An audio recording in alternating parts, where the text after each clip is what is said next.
Mr. President, the Planning Institute of Jamaica has estimated losses of approximately 1.95 trillion, some 56.7% of GDP. This is not a marginal shock. It is a national economic rupture. A budget presented in this context must do more than maintaining stability. It must actively rebuild livelihoods, restore productive capacity, and expand opportunity, particularly in the most severely affected parishes. What we have instead is a fiscal framework that falls short of that responsibility. It does not adequately confront the scale of the recovery required, nor does it meaningfully broaden the economic base and economic participation. Mr. President,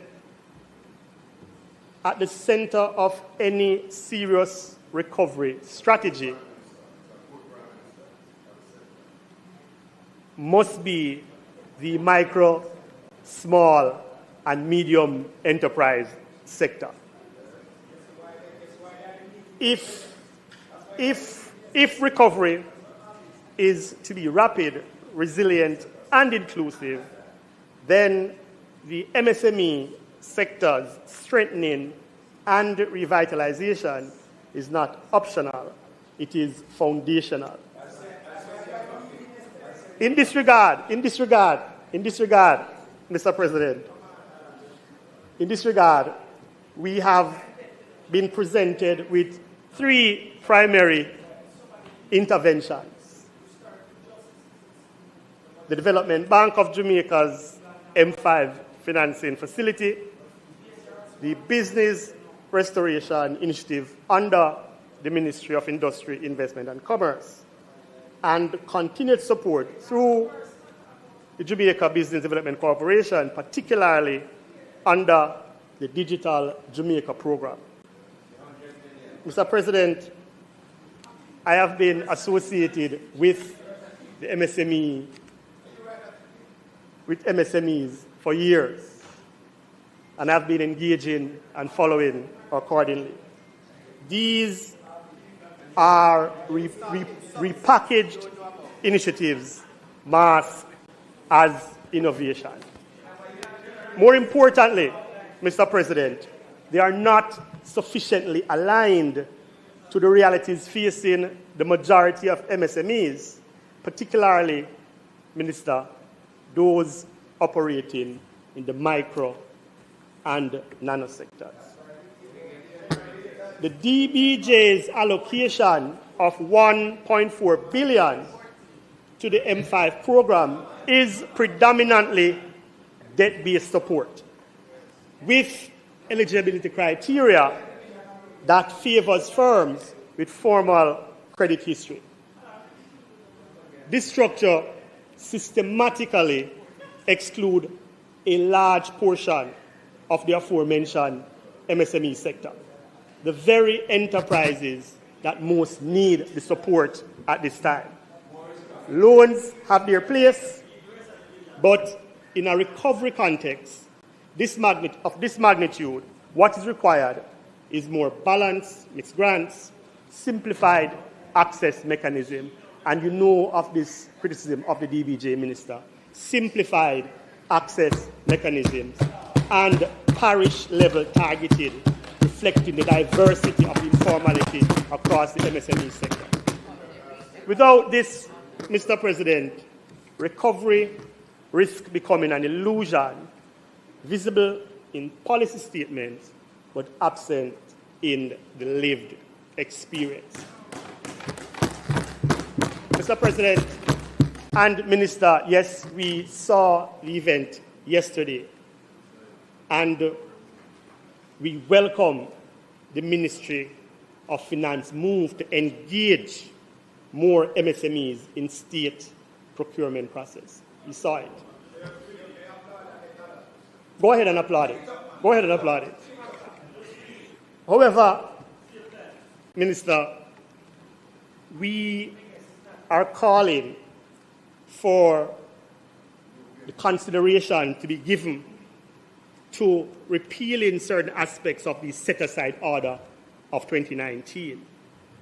Amending Section 5, Minister, would immediately expand the range of procurement opportunities available to MSME and unlocking, as clearly you are attempting to do, more participation across multiple sectors and value chain.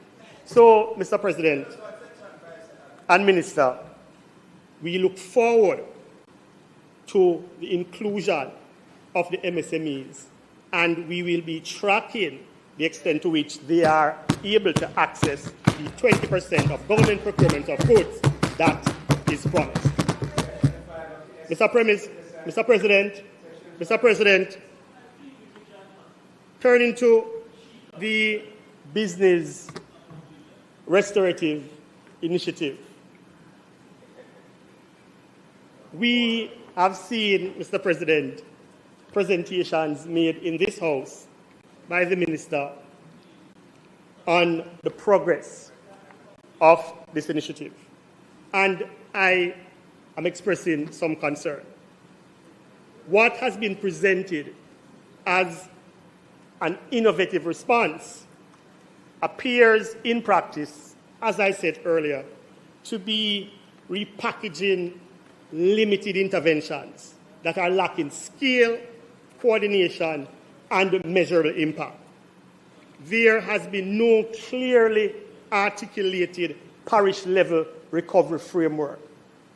We have sat here and we saw a case study of border multiple times, and we commend Sean Paul for the initiative, but we expected that a ministry with the acronym Industry, Investment and Commerce would have led that initiative. At that time when the Ministry of Investment, Industry and Commerce should be leading the recovery effort, there's a perception, Minister, and I'm saying this to you, Minister, there's a perception at a time when the ministry should be leading, there's a perception out there that it is operating without sufficient strategic clarity. Recovery cannot be symbolic. It must be structured, measurable, and responsive to the realities on the ground. If, as my colleague Senator Kavan said earlier, entrepreneurs and small businesses are to lead, we anticipate that a lot more will be coming out of the Ministry of Industry, Investment and Commerce, and a lot more is expected. So I'm really, Minister, telling you what some of the sentiments are. You cannot be parading on border as the success story. You have to see more than that, Minister.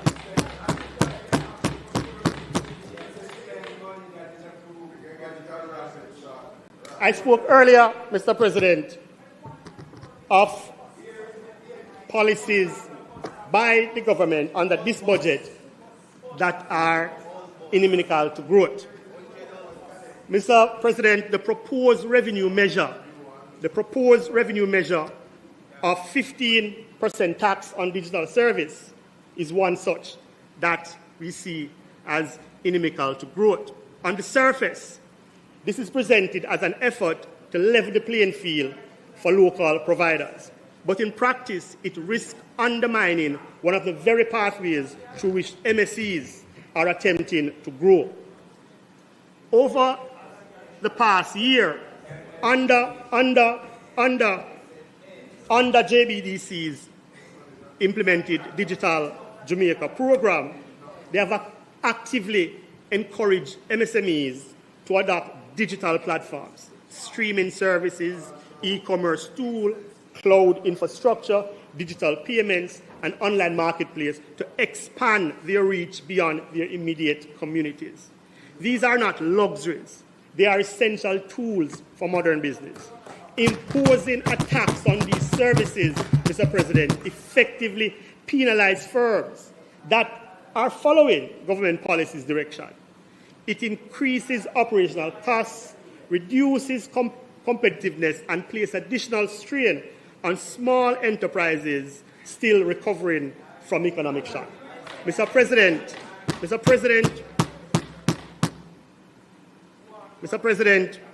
if our objective is to broaden the local economic base, then we must be careful not to tax away the gains we are trying to create. Mr. President, as it relates to the MSME sector, the budget does not deliver economic transformation. It does not expand opportunity. And most critically, it does not sufficiently respond to the scale of recovery required by Jamaican people at this time. It fell short. Mr. President, we have been hearing throughout this budget debate and indeed seeing in the media plans being put forward by this government for mega projects. These were announced by the Prime Minister, and what we have noticed, Mr. President, is that the significant majority of these mega projects are primarily coastline development. We would have heard some in this House earlier: Black River, Falmouth, Portland, St. Thomas, and Montego Bay. Yes, Senator Sinclair, you know where you're going, and I'm going there, because you and I are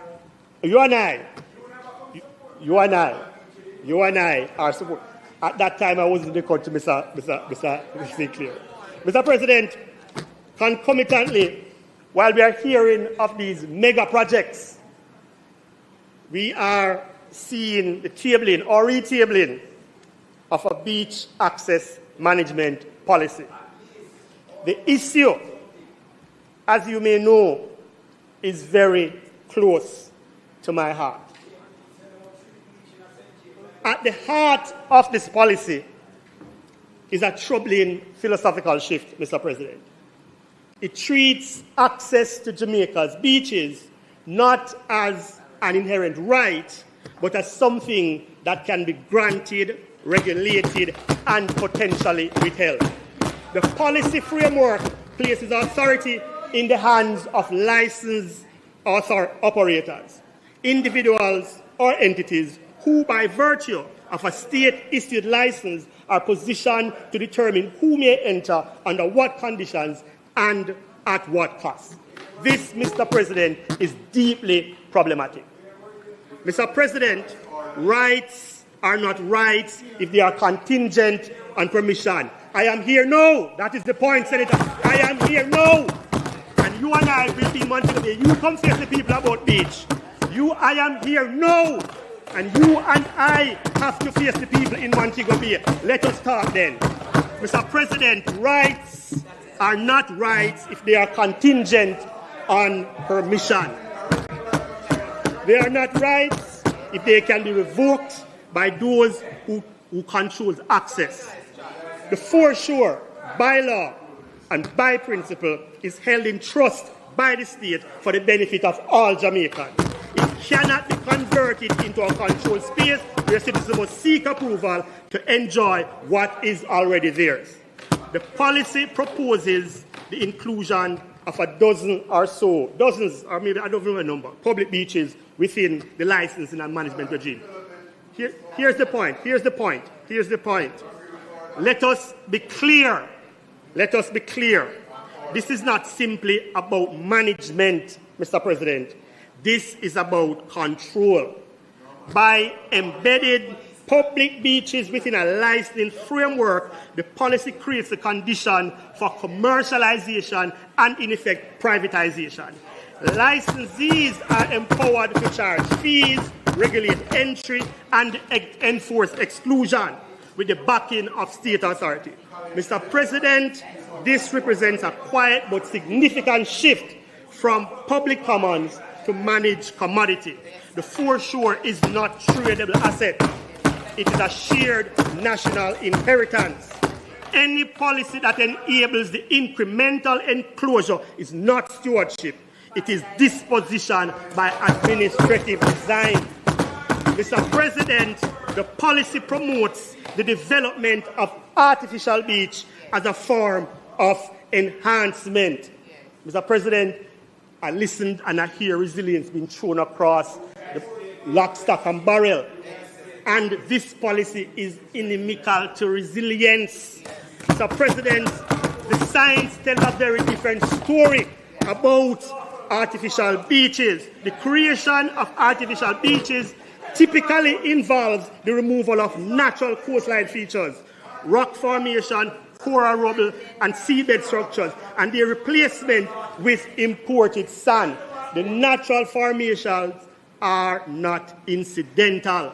They are crucial coastline defense systems that disperse waste energy, essential to marine and ecosystem fisheries, and it integrates into Jamaica's climate resilience framework. So to be advancing a policy that will damage our natural resources and replace it with artificial resources is problematic. The removal weakens our coastline, undermines biodiversity, and increases vulnerability to storm surges. What is presented as beautification is in fact ecological degradation with long-term national consequences. Mr. President, perhaps the most troubling is the implicit. Mr. President, perhaps the most troubling feature of this policy is the implicit hierarchy embedded within the policy. The rights of private coastal property owners are treated as absolute and protected. The rights of the Jamaican public are treated as conditional and subordinate. Mr. President, the policy proposes that hotel operators encouraged to provide beach access through a pass system. Mr. President, encouragement is not enforcement.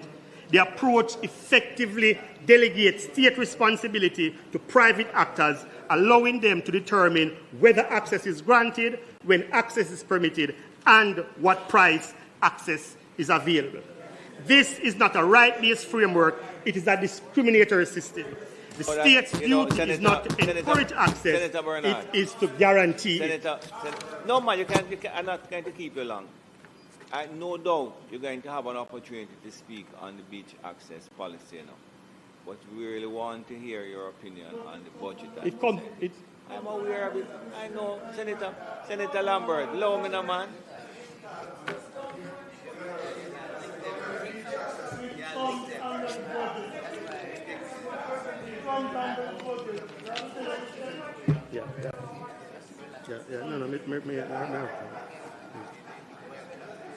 Mr. President, finally, as it relates to this beach access management policy, the proposed amendment to the Prescription Act must be clear. Should them want to take with the beach from the people, them know. Technically, it this is a local one where have gunman, serial killer son-in-law.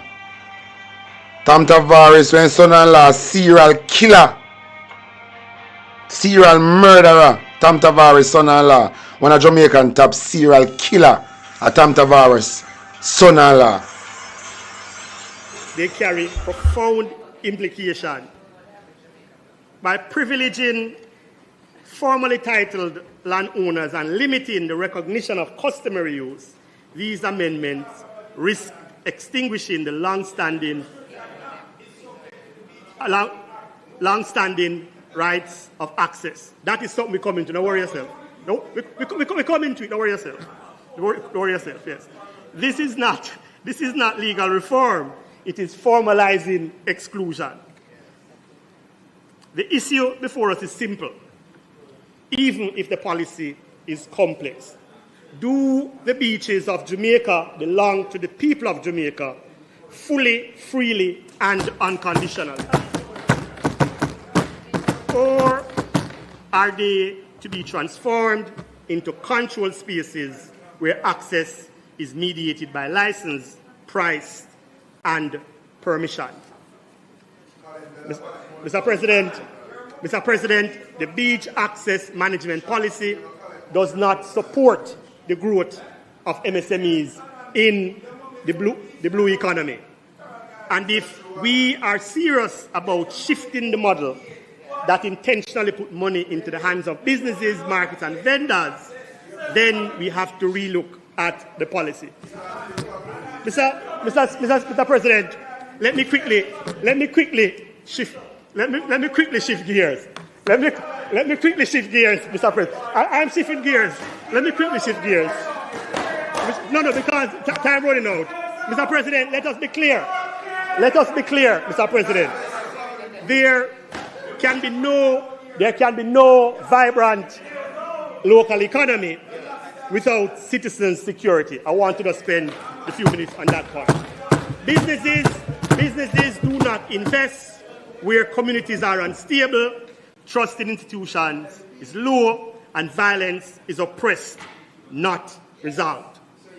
Economic growth requires predictability, legitimacy, and trust systems. Mr. President, the budget deliberations are taking place at a time when Jamaica is being told a simple story: that violence is declining, that the strategy is working, and that the numbers speak for themselves. But I ask a different question. What exactly are we measuring, and what are we choosing not to see?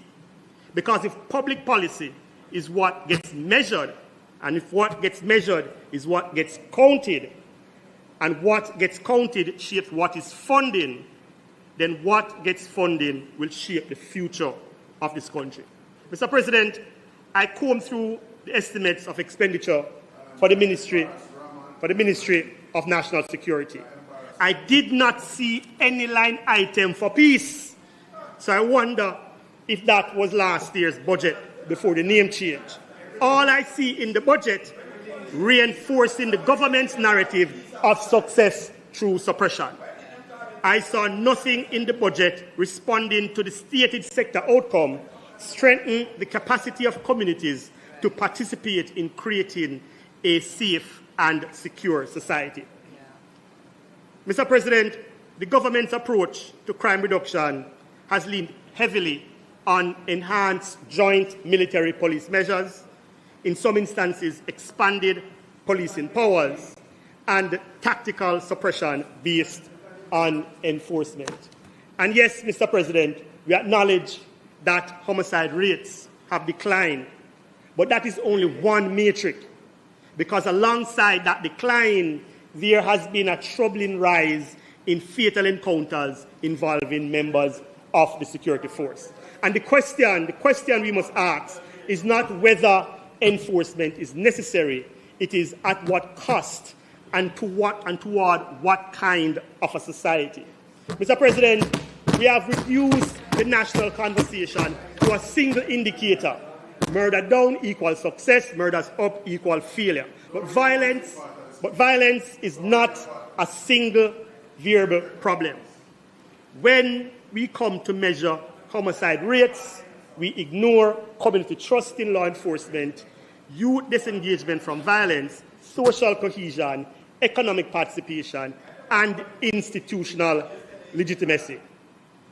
And when we ignore these, we risk making our temporary suppression for sustainable peace. Charlie, I will let you know, and my friend Marlon will make you know, you or anybody in this chamber has not have the long-standing engagement with the JCF as I do. You and I was not in the parish. That answers your question. You have not. I have met. So I'm saying to you, listen, but I'm saying to you, let us put the conversation in context. The conversation in context is that we risk masking temporary suppression for sustainable peace. Mr. President, Capri, through studies such as testing, groundwork for peace, and zero murder, argued that many social interventions have failed to reduce violence crimes. Programs lack monitoring and evaluation, efforts are fragmented and duplicated, structural reforms may be more effective. This critique has been used implicitly and explicitly to justify and pivot towards hard enforcement strategy. Mr. President, Capri identified a real issue, but we must not interpret it incorrectly as this administration has done. The problem is not that social intervention do not work. The problem is that they are poorly designed, poorly coordinated, and critically poorly measured. So we arrived at a dangerous conclusion. We are abandoning intervention not because they fail, but because we cannot prove their success. Mr. President, the government has framed the shift from social intervention to social investment combined with enforcement. But in practice, we are not seeing a balance. We are seeing a dominance of suppression as indicated in the line items for the Ministry of National Security. And this creates a false choice. Either we enforce or we invest. But sustainability in peace requires both properly integrated. Mr. President, I go back to Capri Zero Murder Study in Augustine. I was there. I was a part of these programs. The community that was once defined by violence, marginalization, youth vulnerability, they transformed. And the transformation did not begin with the suppression. It began with community leadership, grassroots organization, youth engagement, and the rise of Augustine football team and CDC. Mr. President, I was there. The lesson is simple. Peace is not imposed, it is built. If we measure, as we did, only murders, we miss the young man who chose school over the street. We miss the young woman who entered the workforce, the community that rebuilt trust, the leaders who emerge from within. These are not soft outcomes, Mr. President. They are the foundation of national security. But because they are systematically not measured under this administration, they are systematically not funded. In fact, in most cases, they are frontally defunded by this administration. Mr. President, we cannot ignore the uncomfortable truth. As enforcement intensifies, so too do reports of fatal encounters involving security forces. This raised critical concerns. Concerns related to due process, accountability, public trust, and the legitimacy of the state. Because when citizens fear those who were sworn to protect them, we undermine the very foundation of justice. Mr. President, the question before Honorary Senate as we deliberate the appropriations bill is not simply whether numbers look good. The question is, what kind of Jamaica are we building? And does this budget help to build the kind of Jamaica that we want to see? It is a budget that is built where growth is not shared and concentrated. It is a budget that is built where rights are not protected, they are conditional. It is a budget that we build where security is not legitimized, it is enforced. If we broaden the economic base, if we invest in MSMEs, if we unlock new economies, if we center a social economy, if we measure what truly matters, then we will not only rebuild after a crisis, we will build a more resilient, more inclusive, and more just Jamaica. If you please, Mr. President. Thank you, Senator. Thank you, Senator Bernard. You know that I'm not one to really give up on confidential notes, but I have to just tell you what Senator Brown just sent to me. Tom, don't you realize that these people are just talking to the limit of 30 so that we don't have to go to champs because JC is well in the lead? They are trying to keep us away from champs. So with that said, you don't really have to stick to the 30 minutes. You can drop a bit lower if you want. Lambert and I need to go to the champs. Thank you very much, Senator Bernard.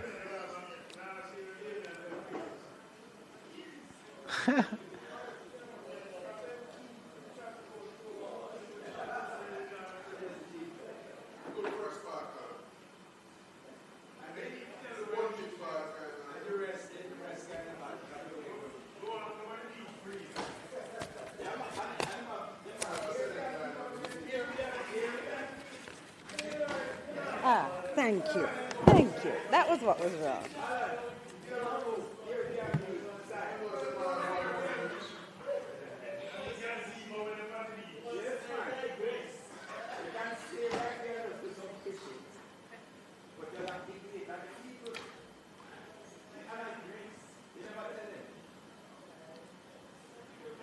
No doubt he made a contribution to the beach policy.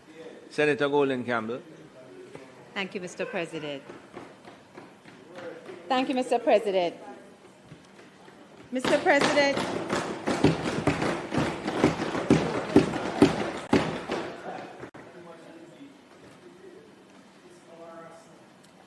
Mr. President, you know, I was sitting thinking, wondering whether or not my opposition colleagues understand the difference between hearing and listening. Hearing is that involuntary process where sounds are detected. Listening requires you to focus and analyze and understand and interpret what you're hearing. And that came into my mind, Mr. President, because the rhetoric that I've heard this afternoon seems so far from the budget presentations that the Minister of Finance and the Prime Minister gave, and certainly from the vision that was laid out and the numbers in that yellow book, so much so that I couldn't understand. I heard statements, and this was actually said, look back in Hansard. One of the opposition members actually said, hospitals have no beds. No beds. That was a statement, okay? Nor water for the patients. Now, I don't have a difficulty, Mr. President, when we come here and we raise challenges and concerns that our people may be experiencing. That is really one of our responsibilities in this chamber. But it does not serve our people for us to come here and simply because of political scoring, we make such extreme and untrue remarks that it does not assist us as a nation to really grapple with and analyze the problems that we are facing and come to consensus and solutions for our people. So I've been quite disappointed, Mr. President, in the approach that I've heard taken today. But I do want to congratulate my colleagues on the other side because they have been consistent about one thing. They have been cohesive in their extreme rhetoric, and they have been collectively, completely disregarding actually the work that we saw in the House and the work that we're commenting on today through the Appropriations Act. That has been consistent. So for consistency, I give you an A. Mr. President, I want to be quick. I did not time my presentation. I'm not sure how long it is, but I am going to observe your rules as I usually try to. We are today, Mr. President, no doubt at a time when Jamaica is on a firmer economic foundation than it has been in decades. There's no amount of rhetoric that can deny that fact. The careful stewardship of our economy led by our Prime Minister and his team has yielded stability in our fiscal accounts, in our debt trajectory, and stability in our macroeconomic framework. But, Mr. President, I'm going to attempt to give an honest view of how I have analyzed 2 points made in the House during the budget presentation and reflecting, Lambert, I never interrupt you, you know. Mr. President, stability, though achieved, is not the summit. I'm not going to get involved in this because you refer to Senator Brown as Lambert, as if there was some special relationship between the two. There is a relationship, Mr. So, President. Mr. Brown, Senator Brown, will you please allow the Senator to I claim back my time, Mr. President. I claim back my time. Mr. President, stability is not the summit, it's the base camp. And the Prime Minister said it another way in his contribution in the House of Representatives when he said resilience is not a destination and that we must now move from resilience to resurgence. For too long, Mr. President, Jamaica has grappled with low productivity growth. And it's not rocket science. Productivity is the lifeblood of economic growth. It's not about, as Senator Gale says, working longer hours. It's about producing more value in the time that we're already working. And so, Mr. President, it was clear that the Prime Minister is seized with this and is seized with the fact that there needs to be significant improvement in our productivity for us to move from resilience to resurgence. Today, Mr. President, I want to speak directly to my public sector colleagues. And I say colleagues because I've had the privilege to work with many of them in dealing with disciplinary proceedings in the public sector as a member of disciplinary panels. I've represented small businesses who engage with the public sector, whether as bidders on government projects or as applicants seeking approvals for licenses and permits. And I've also worked in the service itself to support the delivery of government policy and programs. And of course, like everyone else, I have engaged with them as a citizen accessing government services.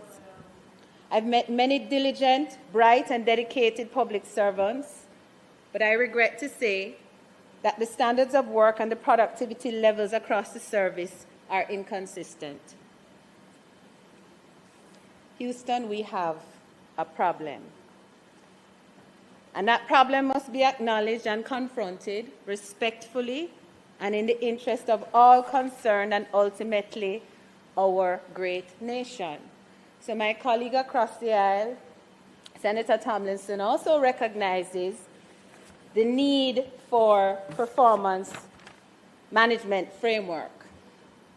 That's not new. It's something that we have been discussing within and outside of government for some time. Too often, Mr. President, the progress of a matter through the system relies on the diligence and the conscientiousness and the conscience of a particular public sector worker delivering the service rather than on systems, controls, and performance standards that enhance productivity and encourage efficiency. I share some actual examples when engaging with the public service system, Mr. President. In one case, an overseas company who came to Jamaica sought to invest by constructing an R&D facility to conduct research into some of our native plant materials. They required a permit from the Ministry of Health, and we wrote to inquire what was the process of application for that permit because it wasn't clear in the legislation. Several times we sent emails to follow up, and when we eventually got a return call or several attempts at contacting the public officer responsible, the officer, and making remarks to the officer that the response time had been lacking, the officer actually inquired of me what I thought was a reasonable amount of time before correspondence was responded to. At that point, we had waited about 4 to 5 weeks. When I said to her emails should be answered within 24 to 48 hours, it became obvious that she saw nothing untoward in answering queries 3, 4, 5 weeks later. In this example, Mr. President, the company became so frustrated with the undue delays that after putting almost $800,000 in the ground into the construction of the facility, projected to cost $2.4 million, they tore down the construction, sold the scrap for $25,000 and left Jamaica to set up facilities in another jurisdiction. Another example, Mr. President, in the administration of the procurement process, and again, I want to be clear, this is not a political issue. It's a national issue, and it's something we have to talk about.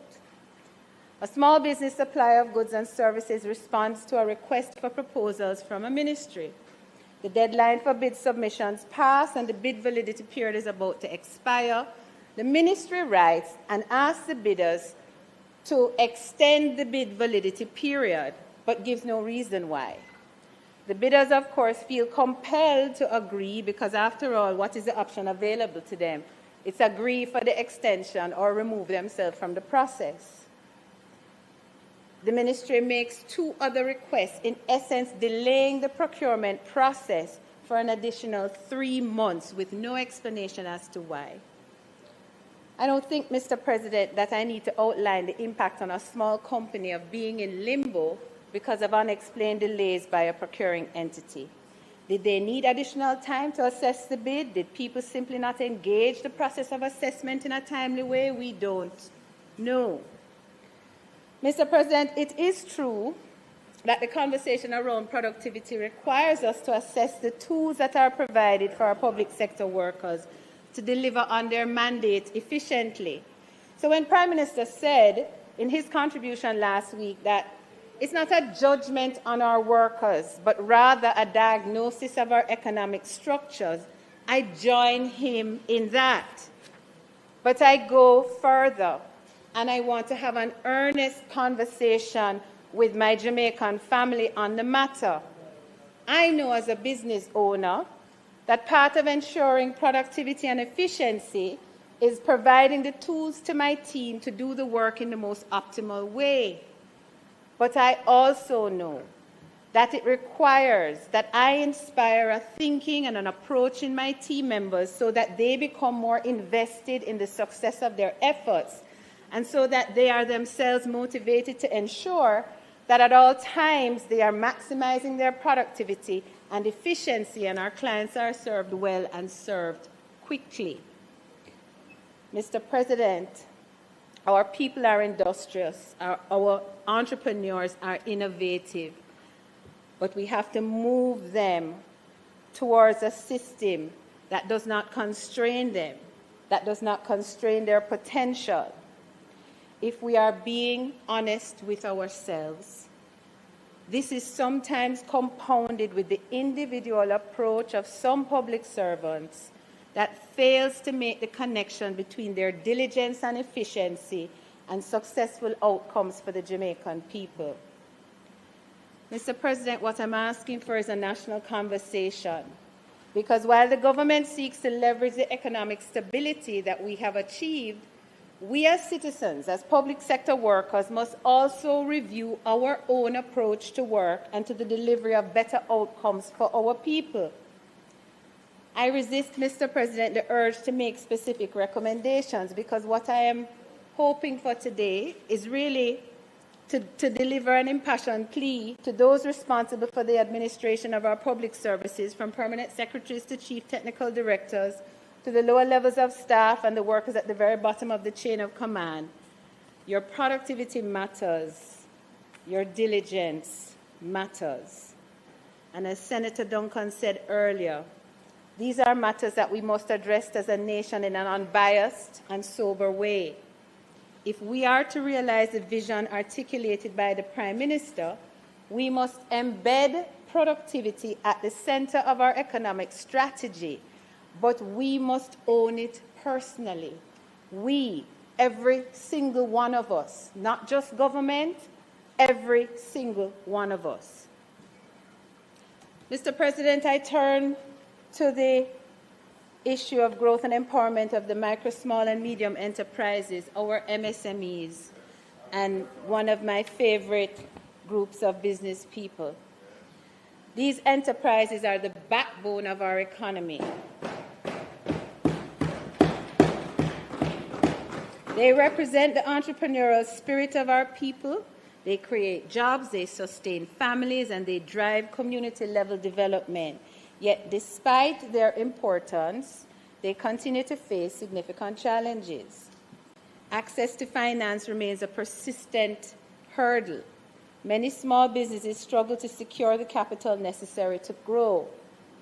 It is for this reason, Mr. President, that I laud the government's efforts to support the recovery of the MSME community through the DBJ by providing $3 billion for the Development Bank of Jamaica's M5 Business Recovery Program, intended to accelerate economic recovery and strengthen resilience. The implementation of the public procurement set-asides framework so that portions of government procurement can be reserved for Jamaican suppliers especially micro enterprises with revenues under 15 million and small enterprises with revenues between 15 million and 75 million, is a significant step in the right direction. I celebrate too, Mr. President, the government's efforts to not just set aside the portion of government procurement for MSMEs, and this is significant, but also to work with them to help them to understand compliance and how to compete for government contracts. Mr. President, just yesterday, I know Senator Hill may have mentioned it, and if he didn't, I'm sure he will. There was a public meeting held to prepare entrepreneurs for government contracting, including how to qualify, register, and comply with the protocols established under the procurement system. Mr. President, the government is actively pursuing the kinds of things that will enhance the growth of MSMEs and ultimately our economy. Mr. President, these initiatives announced in the budget presentation of the Finance Minister demonstrate the government's seriousness about inclusive growth and its intentionality about MSME development. I wish, therefore, to commend for the consideration of my Minister of Finance one approach that I think might support the ability of MSMEs to access procurement contracts and mitigate against the difficulties experienced by MSMEs in accessing finance. Mr. President, in many cases, government procurement contracts require that companies bidding on those projects commit 10% of the value of the contract as a performance security. And for the benefit of those who don't know what a performance security is, I never assume, I'm just speaking to the people in this room. Performance security is a financial guarantee submitted by the winning bidder to ensure they fulfill their contractual obligations. It acts as a safety net against contractor defaults, insolvency, or failure to perform. And while it provides a safety net to the government procuring entity, it can also be burdensome and limit the ability of MSMEs to access government projects. So in relation to the set-aside for MSMEs, and I'm specifically talking now about MSMEs, I want to submit for consideration an adjustment in the requirement for MSMEs to provide performance security. It's something that I acknowledge must be considered very carefully, Mr. President. It can't be right across the board in every circumstance, because it does, in fact, lower the risk of bidders when they default. So what I am suggesting, Mr. President, is that a review of those projects where the risk of default is low, where the performance standards of the MSME players in the particular industry are high, that we take a look at whether or not that requirement can be adjusted, since the risk of default in certain industries would be lower. I would not, for example, suggest that this is an initiative that is appropriate for road projects and road constructions, because the standards of performance in that industry have been notoriously inconsistent. And we have heard Minister Morgan on a number of occasions talking about the default of some contractors and what has been put in place to recover from them when they have not constructed the road properly. However, where appropriate, when the risk analysis is done, it could go a far way to ensuring the likelihood that MSMEs are able to take advantage of the set-aside framework. Whether the requirement for performance security is removed, lowered, or adjusted for delivery over a period of time during the duration of the contract are some of the options that we can explore and consider for the appropriate selected sectors. Mr. President, when MSMEs thrive, communities thrive. When communities thrive, the nation prospers. Economic transformation is not an accidental process, and nobody knows that better than the Andrew Holness-led administration.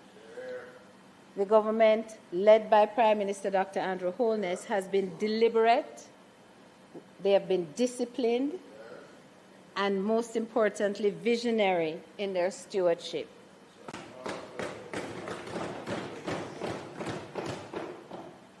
I understand my colleagues to be critiquing what they consider to be announcements. I say to you that what you got was a vision map of where we are to go. It is an important tool in gathering a nation around the many initiatives that a government will have to deploy. It is an important tool in bringing a country together under a common plan, a common intent, and a common goal. Mr. President, it is very different from the kind of stoking of divisiveness that I heard this morning in the contributions that were levied on the opposition benches. This Appropriations Act 2026 and the vision laid out by Prime Minister Andrew Holness set out a clear and compelling pathway to prosperity and the national resurgence we aspire to. Let me emphasize this, Mr. President. The government has led good progress to this point of stability. But I say to my fellow citizens, I say to my Jamaican family, that it is an all of us approach. We all, not just the government, must move forward. We all includes the citizens, the churches, civil society groups, the opposition, and government. Each one of us must move forward with purpose, with urgency, and with clarity, from stability to high levels of productivity, to growth, and to shared prosperity. And Mr. President, my impassioned plea today is that we all rise to that responsibility. May it please you.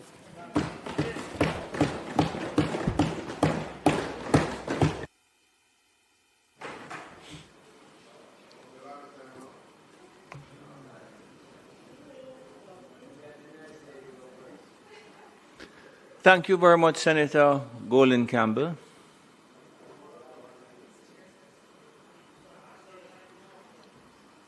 Senator Anderson, you could just move down and then you just activate both.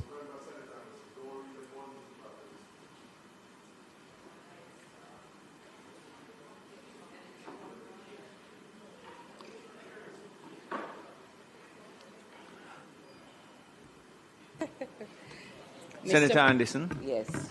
Mr. President. 1 minute, 1 minute. Senator Anderson. Oh, I never clap me, clap.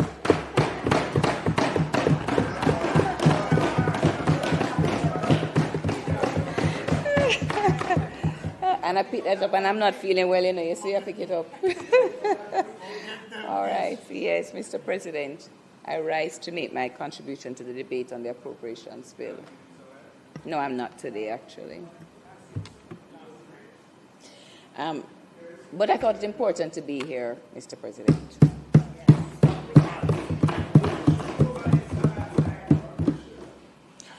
I've listened carefully to the direction outlined by the government, the Prime Minister,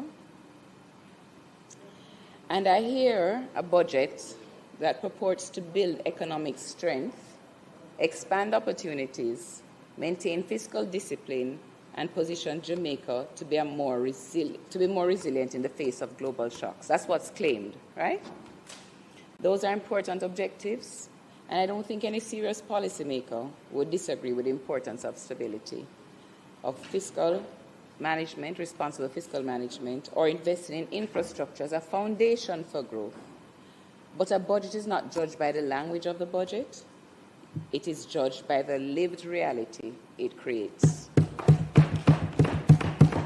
I appreciate in crafting a budget, because I've had the honor to be able to serve in many organizations where I'm responsible for a budget, that you have to think on one hand of the future you want to create and the way in which you want to grow the business, and I'll say to see the country grow, but at the same time you have to balance with what's happening in the immediate. And so the question before us, not to be answered by us alone in this House, is whether the intentions sound right and whether the outcomes will be felt by the Jamaican people in a meaningful way. You see, Mr. President, ideas are easy. Implementation is where it gets hard. Execution is the ability to mesh strategy with reality, align the people with the goals that we have, and the promised results. Because the people have to believe in the results, otherwise they're not going to align and work towards them. I know this full well. And so when I hear everything that we say, I have to draw my attention to some of the challenges that I now see. And so I would want to challenge the government. As you look at execution and implementation, I hope we're learning the lessons, for example, as I see happening with the roofs program. And I raise it not to be political, but to be practical. Because I believe that it's a certain level of indignity we're putting on the people who have already suffered so much. That you hear people talk about going multiple days to get access to something that we have promised them will help them to rebuild their lives. But the thing is, Senator Morgan, is that as you talk about the things to come, is a central bargain being offered to the people of Jamaica. But the bargain must be interrogated. Because if the pressure is immediate and the benefits to you, the people, are deferred, then the burden must be fair and the promise must be credible. Otherwise, what we are asking people is not for patience, but sacrifice without certainty. We're told that the budget delivers improvements. We're told there'll be higher wages to come. There'll be expanded access to housing. Infrastructure investment will continue. Well, we were saying crime would be lower for years. And then what happened with crime, because I must respond to it, is that the same caution that was being offered by the opposition about ensuring that we do a targeted approach to crime was delayed. And then when it was finally implemented, the benefits were realized. Well, I'm not saying that, Senator Morgan, I'm not going to allow you to take me off track. Because if the government was doing what they had to do, things such as your program put forward by Senator Duncan and the private sector, Project Star, would not have been necessary, but it was. And if we're going to be serious about all hands on deck, we have to tell the full story and the full history, because when I hear you speak about public-private partnership, you tend to do that when you want. But on occasion, when it is to say that's what contributed to success, you don't. And we have to be fair and we have to be balanced. So, as I was saying, the workers will, in the future, we're saying, experience some level of relief. But at the same time, we can't ignore right now the other side of the ledger. Approximately 18 to 19 billion in new taxes is being introduced. Many of those taxes will fall on consumption. There's a continued reliance on the housing trust, with 11.4 billion being extracted annually. And there are clear signals that cost pressures will emerge in the future. They will. And let's not fool ourselves, and more importantly, let's not fool the people of Jamaica. So the issue is what is being announced in isolation. The issue is what happens when everything is taken together.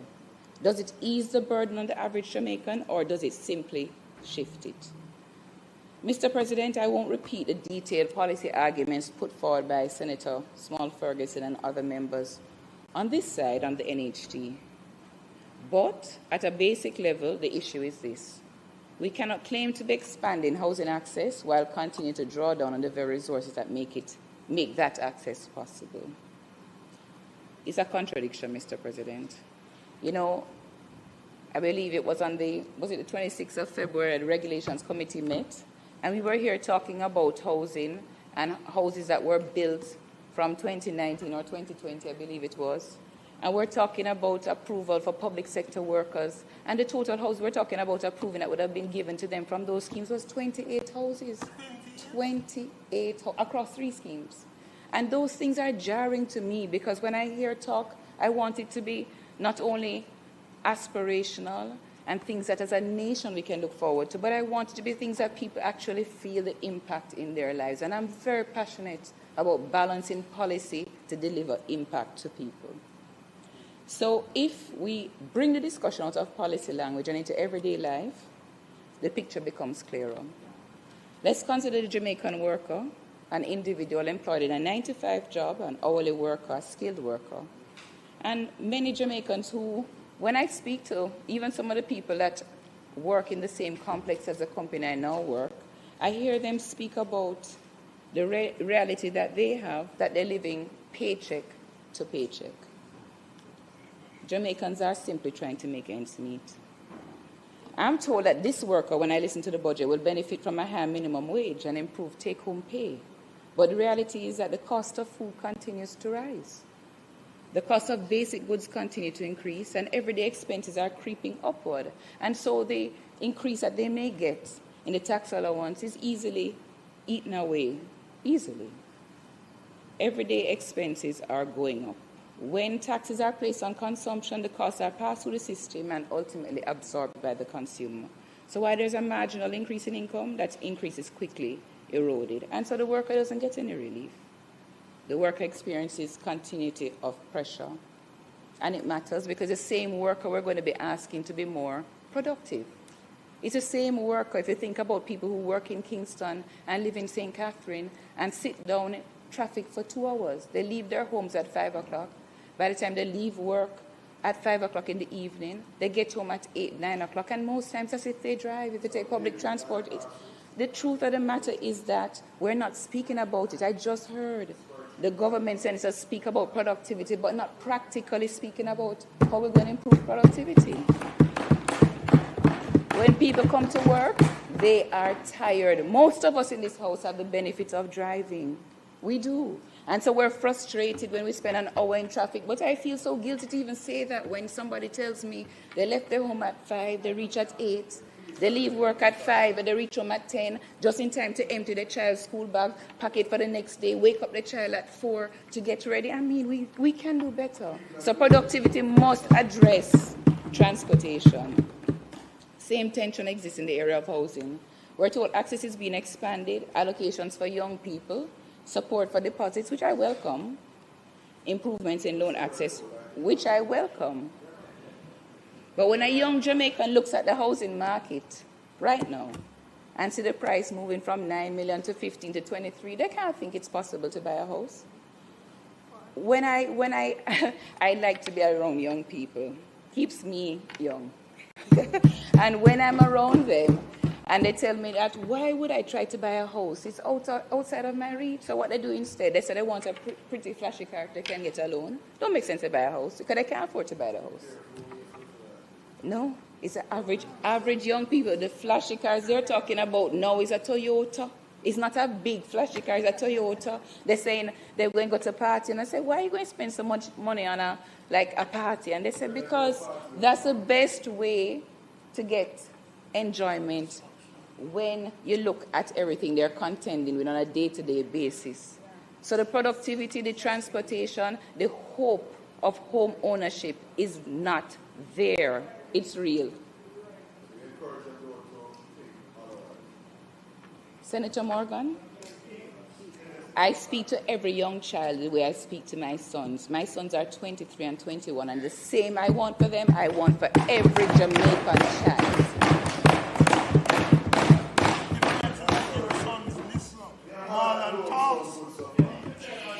So the issue is not about whether home access is being signaled. The issue is whether it can be realized. Because for many young people, the pathway is uncertain at best. I now switch to business, and I know that my fellow senator colleagues have spoken about MSMEs, and I appreciate the contribution of Senator Golden Campbell, because the picture is equally complex for them. We're told that their incentives, tax write-offs, infrastructure improvements, increased economic activity. We're told because the people are not realizing it. They're not realizing it. They are not realizing it. Our opportunities that we're articulating are not for everybody across the board.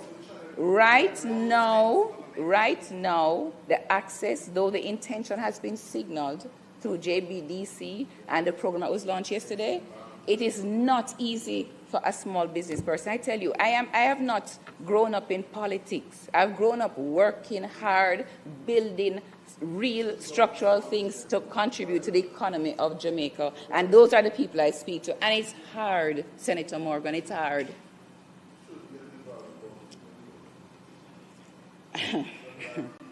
Oh my gosh. But back to the real conditions that businesses are operating in. The consumption tax are going to reduce discretionary spending, so people are going to spend less with those MSMEs.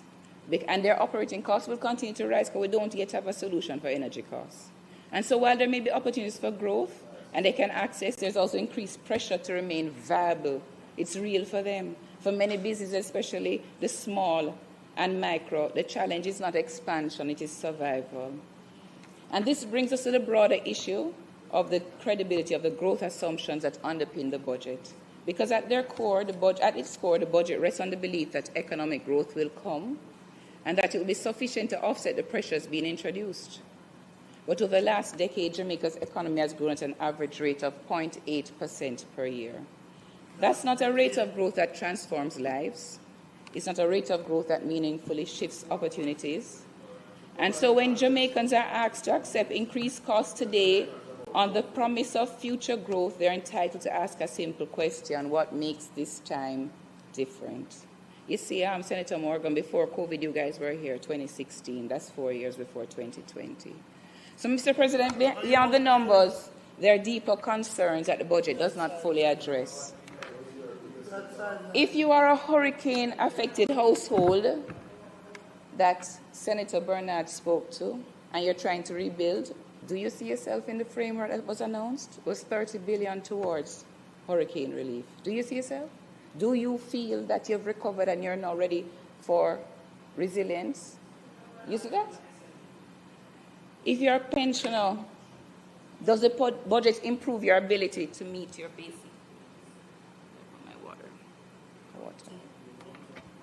If global oil prices rise, where are the buffers to protect the most vulnerable? If remittance inflows decline, what domestic mechanisms are in place to compensate? If we require health care, Mr. President, how will an already strained system respond, especially in light of recent developments? Thank you. Thank you. If you're a farmer, are you being protected from the impact of imports?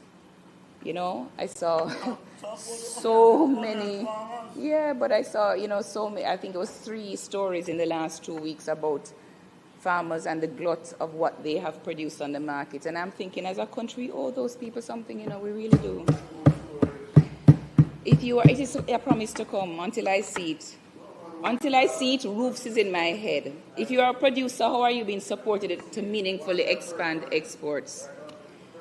These are not peripheral issues. They go to the heart of economic resilience and national development. So, Minister Hill, and I think Senator Duncan spoke about regional business development, correct? It was, as you said, that you were looking at it not in terms of parishes or the central, but regional, right? And so I want to put forward a suggestion around some assets, an asset that you have that is not being properly utilized. And I think in the Standing Finance Committee, the opposition spokesperson, Industry and Investment, may have asked about it. And that is our postal agencies, which now are dying or dead, right? All right, so we know that Jamaica is a part of our global postal network through international treaty, yet the assets remain limited and outdated. At a time when global commerce is increasingly driven by logistics and last-mile delivery, we're not leveraging this infrastructure. We see that quite a few private sector entities have invested in warehousing, and that's good, but the government has a part to play as it relates to policy and enabling our MSMEs. And so, I note that private couriers are expanding the service for last-mile delivery, but this is primarily in urban centers, and they leave the rural Jamaica mostly underserved. It's not a gap, it's an opportunity. So as you think about the build-out, all right, I'd like you to consider or imagine a system where those post offices are transformed into hubs for e-commerce and logistics. In the budget, I heard it being spoken about to use for needs. I'm suggesting that we go a step further. I want MSMEs to be able to access support, because remember, the postal agencies would have expertise gained over time in documentation, export facilitation. And so I want the government to enable exports for MSMEs and not just talk of the exports. Allow small businesses to move goods more efficiently, reach wider markets, earn foreign exchange. So imagine that people who are producing pieces of clothing or artwork that we have. Imagine them being able to go on Pinterest or those things and advertise their wares and being able to go to the post office and have those shipped across. They will earn FX dollars. They don't have to think of their market as only what's in their community locally. But that can only happen. But right now they have to travel very far to go and drop those packages off. That can happen if we look at how we use those assets. So I guess what I'm advocating for is practical approaches that promote inclusive growth, real practical. Use existing infrastructure and our assets more effectively. Create real pathways for participation and ensure growth is not confined to a few, but accessible to many, to many. Mr. President, I also must put back on the table the proposal raised by the opposition spokesperson on finance that I hear Senator Morgan speaking so much about. It was the implementation of e-invoicing, listen to me, as a means of improving tax compliance and closing revenue leakages. No. It's a practical, evidence-based approach. So even if you don't seek to look at it for this year, look at it for next year. It will make a difference. Right now, the proposal has been shelved. It's been shelved for a while. Look at it. It will make a difference so that we don't have to next year, in next year's budget, talk about new taxes. But what we can do is say how we're going to increase compliance. I was actually disappointed when the minister just dismissed it rather than seriously considered, and she did. What can go so? Those antics don't matter again in the year 2026 in Jamaica. We're at a critical point where what we do now will impact Jamaica 10 years from now, and I leave it at your feet. What we do now. We can't rely on measures that place additional pressure on our population only. We must be willing to pursue smarter, more efficient systems that strengthen revenue collection without undermining economic activity. Mr. President, in closing, I would say that people need a sense of hope. People need a sense of hope, not a distant, abstract hope, but a grounded, tangible hope that they can see how their lives can improve. The young people, we don't want them to leave Jamaica. Whether they were leaving Jamaica 30 years ago or now, it matters not. Now we don't want them to, because we need their brain power to build the Jamaica of the future. They need to see that there's a pathway to employment, that there's a space for small businesses to grow, to earn and to build, and to participate meaningfully in the economy. And they need to feel that the future is not something they must wait for indefinitely, but something that is actively created. My children had the benefit of being away at university, and right now they don't want to come back, and I want to see at Jamaica that they want to come back to. Because ultimately, the standard by which the budget will be judged, doesn't matter what we say in here, it will be judged by not the promises, but what it delivers. If it pleases you, Mr. President. Thank you very much, Senator Anderson.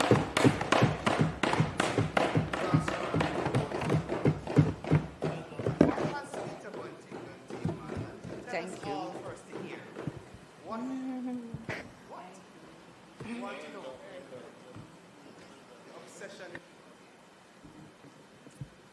Senator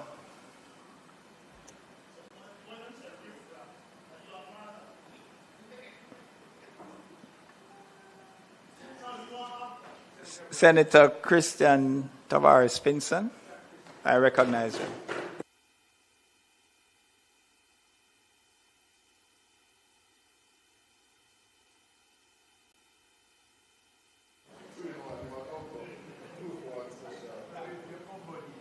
Mr. President, I rise to make my contribution to the appropriations bill and to support it. But I must first draw attention to a troubling and persistent pattern. It has not gone unnoticed that in several quarters, the opposition has sought to lay claim to the very successes that they neither conceived nor executed, reaching even further to suggest that the ideas now delivering results somehow originated with them.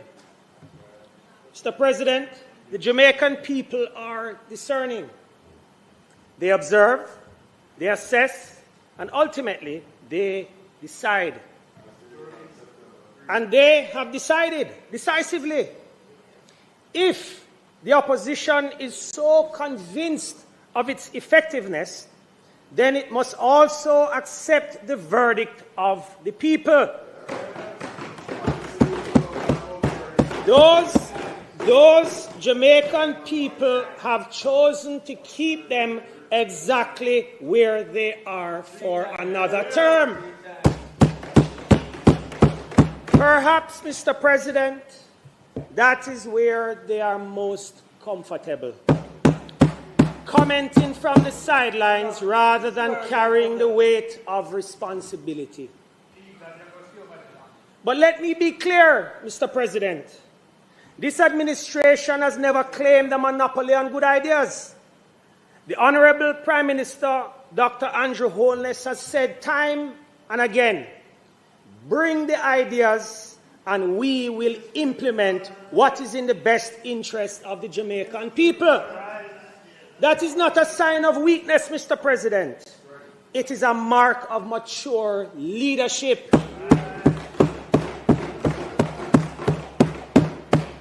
What is evident, Mr. President, is this. We are an administration that listens. We are an administration that acts. And more important... So what you say? Your Batman boss, in head full of shit like a crayfish, can't run the country, but once staying at the Prime Minister office and Mark Gold and run the country of a Mark Gold idea, your favor went and drop in an aisle backer. Your favor when drop in an aisle, because your blood clot head top you went and drop in an aisle backer. Come on your toe. You stink like shit. We are an administration that delivers. The distinction is not who speaks the loudest, Mr. President, but who produces results. And on that measure, there can be no ambiguity. The area that concerns me the most, and one which the opposition cannot lay claim to any of its successes, is that of our national security. Mr. President, when we speak about losing more than 1,500 Jamaicans to violence, Bombo will dope about.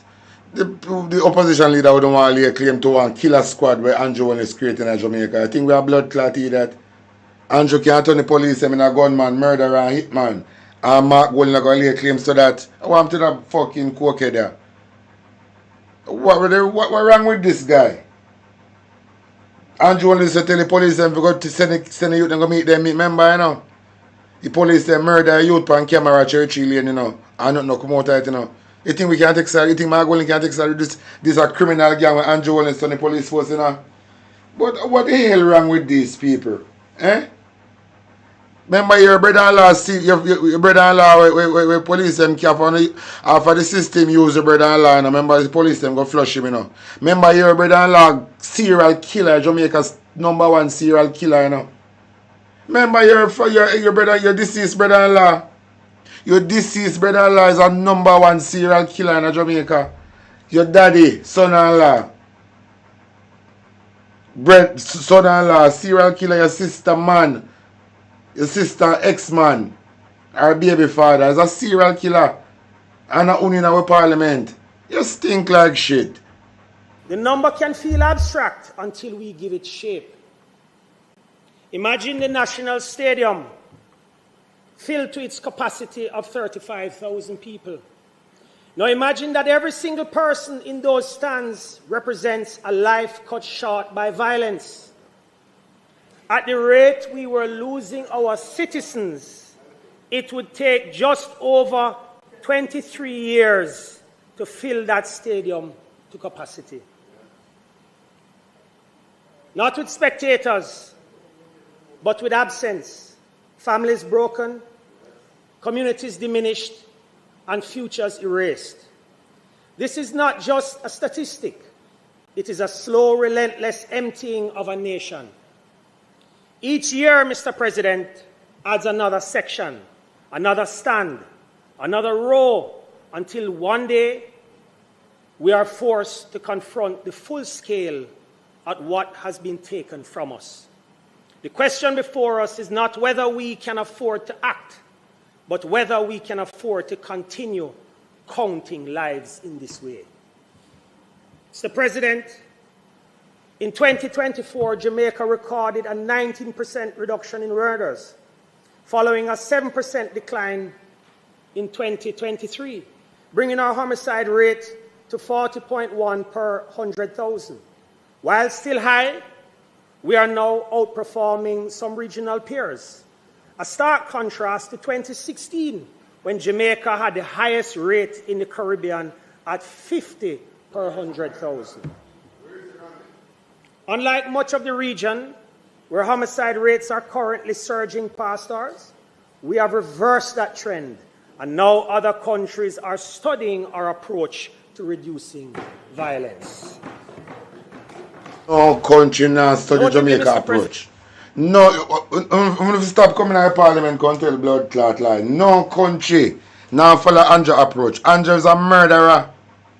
No country are going to use them police force to murderer to kill out their citizen. How the fuck do this a man here? Your head fever went to a rat drop in an aisle backer. Eh? Which country are going to follow? Which blood clot? Which country look to Jamaica now? Eh? Jamaica even recognize on the stage again, pussy. You come and talk about country look on phone and magger. Andrew, we use the police force to kill out Jamaican youth. Remember, Jamaica is only country police that kill man pan camera and not come out of it in a pussy. How comes you in a Parliament and your brother-in-law, your former brother-in-law, serial killer? Serial killer breed your sister. You know a shit bag in our country in a jankro. But you know they want to install because Tom Tavares soon want to leave politics, you know. So they want to inject you in the blood clot country. Eh? They want to inject you now for you can take over and continue with the corruption. You know what I mean, you know? Because you can't finish this term, you know. If you don't think a joke me I make, just watch. You will never finish this term. And if you decide you're not going to use badness and stick up the country, like what Desmond Mackenzie did say, you might get a lick in a fee out too. And fee brethren you talk about, you will never allow PNPism to come back in Jamaica. You might get a lick in a fee blood clot mouth too. So you can't stay there. President, in the 2024 Christmas season was the safest in over 20 years, and just 6 murders recorded during that Christmas week. Since 2024, the country has seen a sustained decline in murders, culminating in 47 murders in February 2025, the lowest monthly total in 25 years, and a 43% reduction compared to February 2024. Between February 2022 and February 2025, murders had declined by 55%. Additionally, major crimes as a whole, including murder, shootings, rape, robbery, and break-ins, have declined by 21%, reaching the lowest levels. It can't decline. When it look like a Jamaica Labour Right Party, let out rape or figure rape for ritual. It look like the Jamaica Labour Party, you know, let out the rapists them for rape people as ritual. Because Jamaica Labour Party are the only political party in the world. Shield rapists. No other party shield rapists. Delroy Chuck, if him a release it, film friend them gone to prison, maybe all him go to go to prison too. I will never wonder why Delroy Chuck now release the sex offender registry. Maybe film name in it too, you know. You never think about that? You never think say why Delroy Chuck so hell bent and releasing the sex offender registry. Film name go in it. Why not? Why you don't want to release it? Maybe film name come member and alright. Look on the FinSac report. When they are investigating them and find out say Andrew name the pan, Siaga name the pan, and more of them, then tap it to blood clot. So you never think about it. The reason why Delroy Chuck now release the sex offender registry. The way how him giggle when him talk about look up it. You never think say maybe film name the pan it too. And himself him a shield.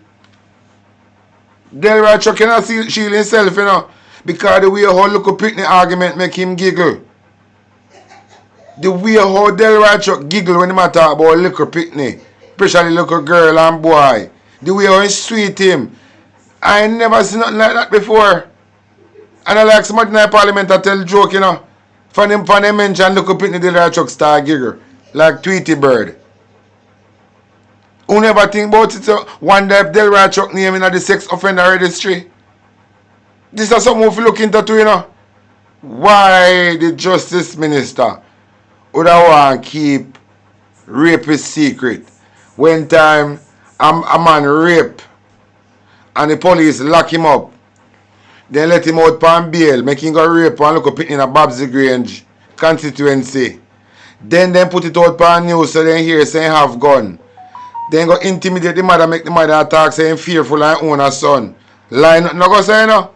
Then say the youth have gun. Then say then kill him. Clean them and clean up then loose end. Believe. Clean them and clean up then loose end. This is the way. Then that is why I tell the youth them say, you know, stop for your gun for labor right, because them will kill you out. If you take a gun for labor right, just make sure say you're right, you will. If you have fire gun for labor right, you will. Because them said when I come kill you, to clean up the loose end. So you can't stay there for a fool and don't eat that. Go back on Delroy Chuck case. Me I wonder if Delroy Chuck name in the sex offender registry, why him is so fearful to release it. And when you look into this too, go look back on some of these Parliament proceeding. When them talk about look a minor. Alright. If Delroy Chuck go talk about time out, say if one man harass a feel up one girl or any form of sexual harassment or any form of rape or anything like that, and he pass one ear, Delroy Chuck say enough to go report it. Then he have one next go talk say, them a explore. So the man be adventurous. So Delroy Chuck like to be adventurous. So when he talk about look up Pitney, he giggle. Delroy Chuck, me I watch your ear pussy. Me I watch you every look up Pitney in your constituency. Because you giggle too much when you talk about look up Pitney. I don't trust you no. We know the Labour right MP them a child molester. They molest look a boy and molest look a girl. Robert Montague say they want to blackmail him. You want some blood clot lick about blackmail. Oh, one look a ranking front girl. Well, barely can wipe her bottom good. I feel him in a temperament for she want blackmail you. Hey pussy, come out of the Parliament. How one look a ranking front girl, you barely can wipe her bottom. You want him to go in them, you want blackmail you. Blackmail. So what kind of dealings you look up in if you have to look up in so brave if you want blackmail you? I must you woman.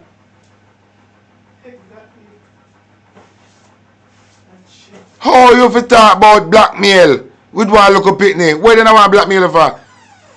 How one look on piss and tail girl now? If he just take up himself, one go blackmail, one member of Parliament about rape. Eh? Hey Robert Montague. I believe the little girl say rape him for true. I believe that little girl.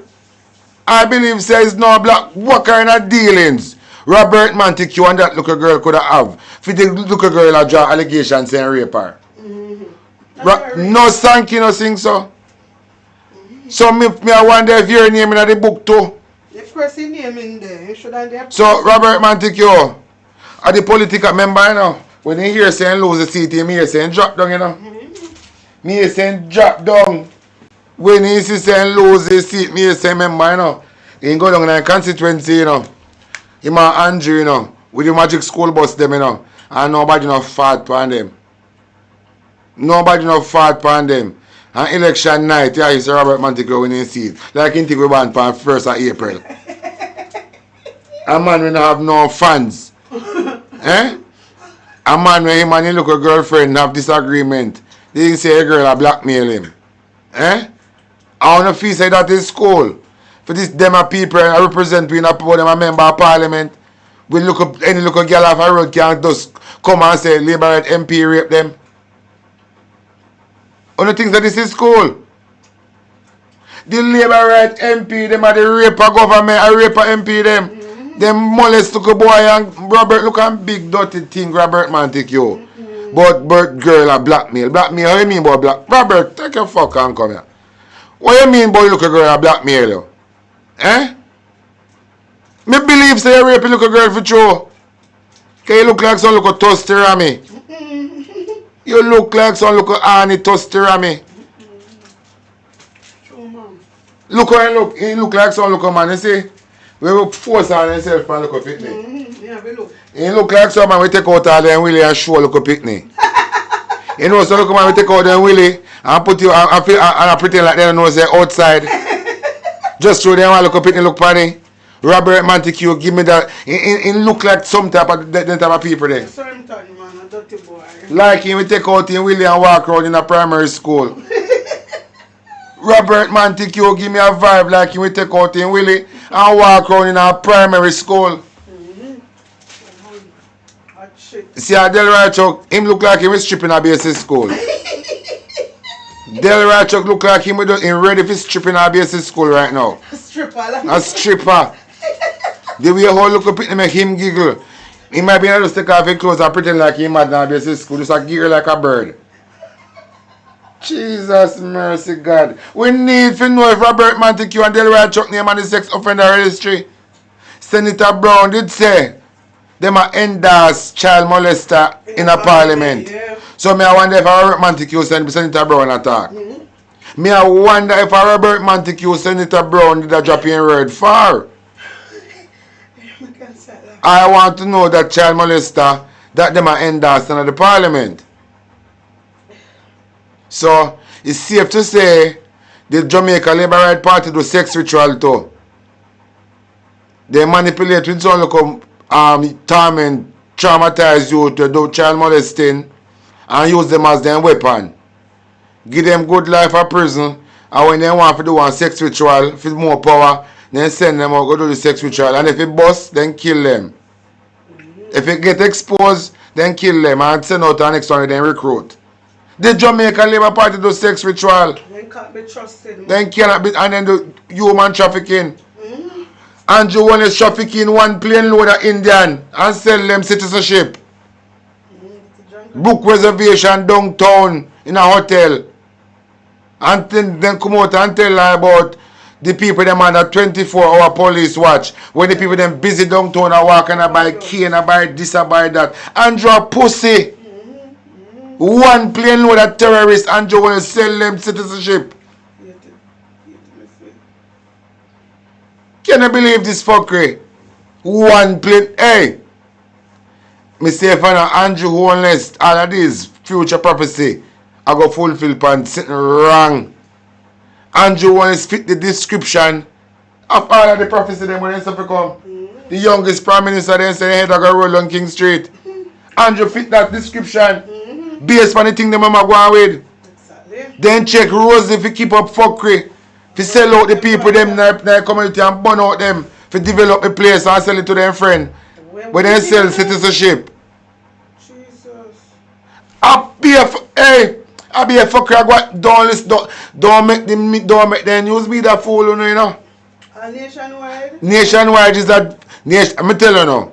You don't need to lead a protest and make nationwide lockdown, you know. Big and state. Nationwide for lockdown now, you know. We need to protest, true. You need to tell them in the group, you know. Yeah. Tell them to organize one march, one protest, one big protest. Tell them in the group. They need to organize one big protest. Right at nationwide headquarters. Yeah. Make CVM and TVJ consist of the people them, the citizens of Jamaica disgust with the direction nationwide that bring the country for Andrew Wellness.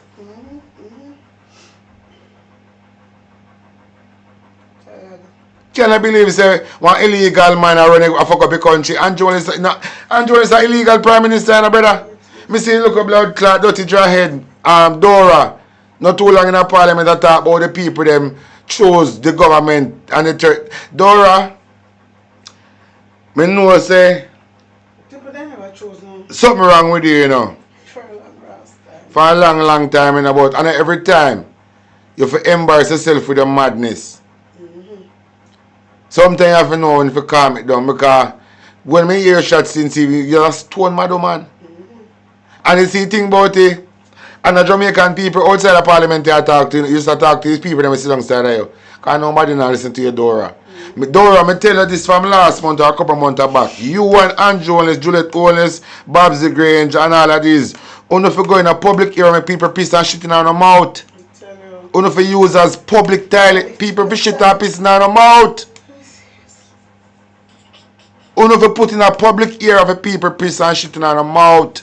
Uno don't have no other use to Jamaican. Uno don't have no other use in a Jamaica, you know. More than they just go in a public place, go lean up to the wall. Make people piss and shit in their mouth. Andrew Wellness, Juliet Wellness, Babs Degree, all I know. Uno for go in a public ear, make people shit and piss in their mouth. And come out of the country. Uno is a disgrace.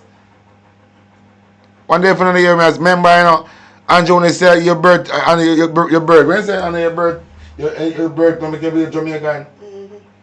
Born a Jamaican. When you say born a Jamaican, and not say make you be a Jamaican. So me I go your advice now, dirty thief in Andrew. You are a Bigfoot girl, and the witch of Rosal, that is Babsy Grange. With Babsy Grange, you have to lift up the OB of Jamaica now, you know. Babsy Grange, you have to lift up the OB of Jamaica, the same OB we and Siaga know about. Babsy Grange, you have to lift up the OB of Jamaica, you know, because if you lift up the OB of Jamaica, Babsy Grange, you're going to shit up on yourself. You're going to shit and piss on yourself. Babsy Grange, I want to big about OB table and set, look a bit before the election. And Jamaican people feel say this school. I went and Jamaican people start glorify this now for one big level. Because when Jamaican people say Jamaican Labour Party work over to win the election, they don't feel warm. They're sick, you know. They don't feel now, man. They love Obia, man. No, man, they're sick, you fuck. I want to go for sick. I can't go back in a parliament here, man, because I feel so, L.A. Lewis, which me about one I read, I feel so bowlious. I am so bowlious right now. Since disadvantaged data collected began in, Mr. President, rather, on that trajectory in 2020. Sorry for yourself. Because the seat where Andrew is promised your daddy, you will never see it. Any seat you're going to see, and your father them big of a whole church-out white brief. The only seat you're going to see. Your father church-out bad color white brief. Hey, him a work hard, you know. Him well want. Him not work hard. I teeth in my teeth in sweet him, you know. Him well on a position when he can get for teeth, you know. You think that him a work for? And the teeth in still happen around him. Ah, what do you know? Me say Bangarang happen one place which was in a film constituency, you know. And they video it, you know. And me say him mash up before, take a phone and delete it, you know. Bangarang they around him.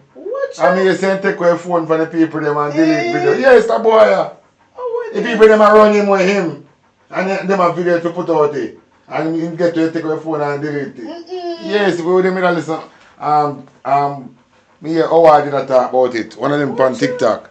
Yeah, so him just a chatting apart. Nobody now want to see him. No, nobody now want to see him, you know. Nobody not like them a blood. Look up very soon, we're going to find out where about. You and your daddy soon and very soon, we're going to find out where about. Because when I look upon me, I look upon you. We're not the same.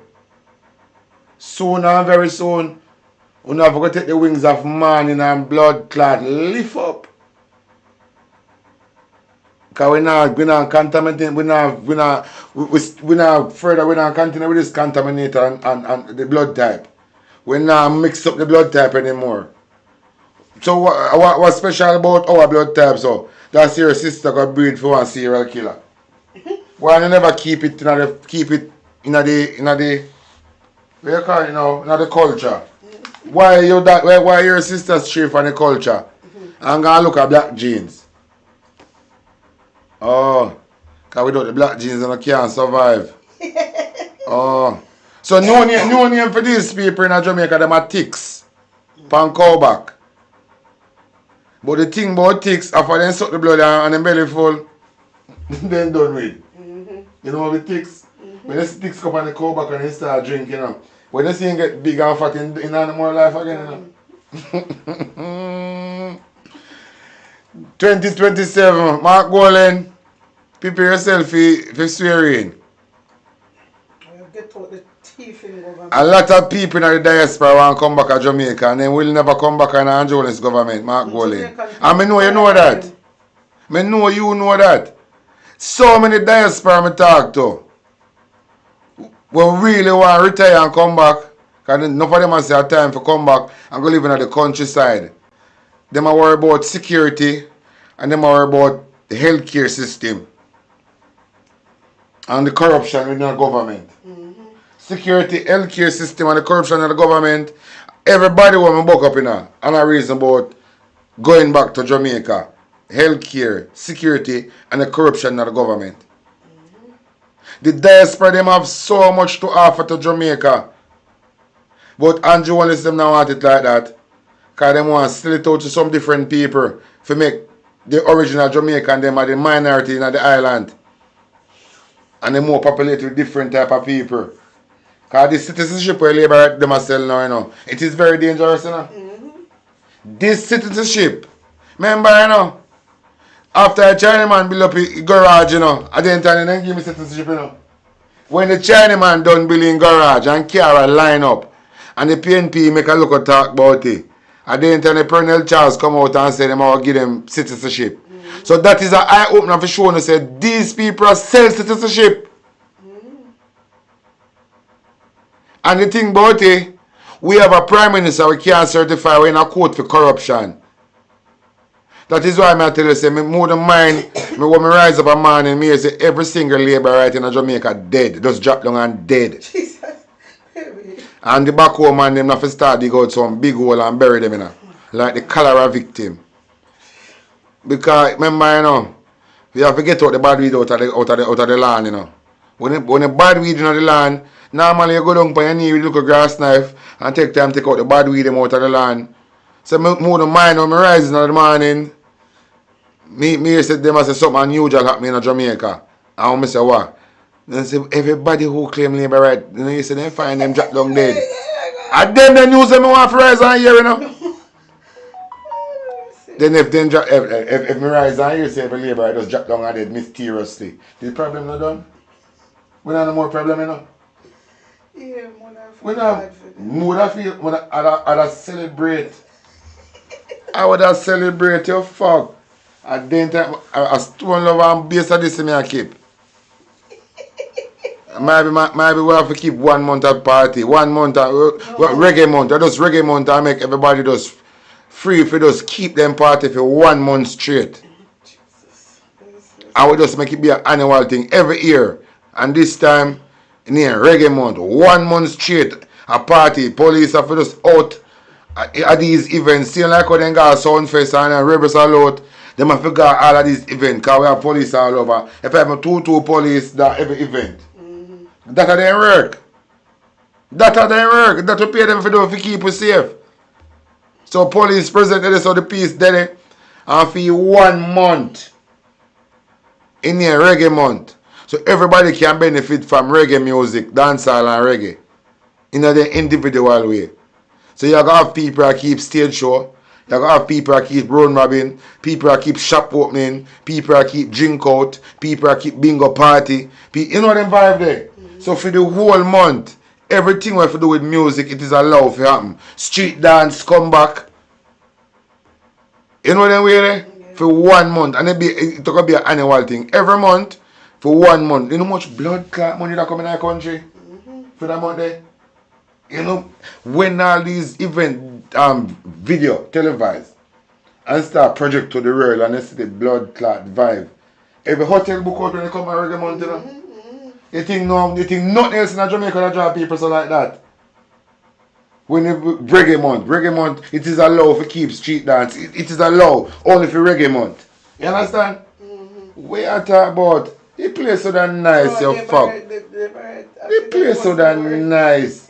Reggae month, you allow to keep a street dance, keep a river party. Anyway you want to keep a party, you keep it. And a police present is always there. It plays so that, hey, what you talking about? 5, Jamaica achieved fewer than 1,000 don't want to hear murders no more. in I'm a going to look single more. year. Because I don't like you, First know. time Your since ex-brother, your 2003. deceased brother-in-law. We are A serial confident blood that clot killer. When they start to call you. See my boss here, I go talk here now. What? Listen, I'm not saying nothing more. So, Mr. President. You should not have highlighted that because I will recognize you as Senator Donna Scott Marley. Mr. President, you know I always... Everything, the amount of people that benefit from this, the barber benefit from this, the hairdresser benefit from this, the igler benefit from this, the farmer benefit, the taximan benefit from this. Everybody benefit from it. Firstly, to as leader who has been given the privilege of organizing to say to the 5 recently appointed senators how their presentation. It is no can't come like boss, they you know. have spoken So when you early can't start burning foot now, I'm out too aggressive in a parliament. Some people think they just she want to be aggressive enough. But that truly not take care of the Mr. foot. President, I am never You wear too much small shoes from and I can assure you that I'm very cognizant there's a of the cause Foot time Almighty. and also the fact And school named the Foot Almighty. So she always feel embarrassed because she always squeeze up her foot in some small shoes. So it poorly told them, so you have problem. Be a can and But bunny. I want to say that in September, I Foot had Almighty. a shift in my appointment. And so I was given responsibility for foreign, regional, and diaspora affairs. And Mr. President, you know, when you get to look at life through different lens, you take a different view of everything. And so my view of the budget now is, as I listen, I say to myself, when this budget was being prepared, oil was $60 per barrel. It is now $100 per barrel and trending upwards. And I'm deeply concerned about the implications for our country, the implications for the budget, which has been so extolled. I do remember when we faced the international, the global financial meltdown. Minister Orly Shaw was then minister, and I recall that he said that Jamaica would not be at all impacted. And all I am cautioning is that even amidst the backslapping and the congratulations about this transformational budget, put together a little team to say what if. Because your supplementary estimates have to come earlier than usual. And you know, when I think about the increase of $1,000 in minimum wage,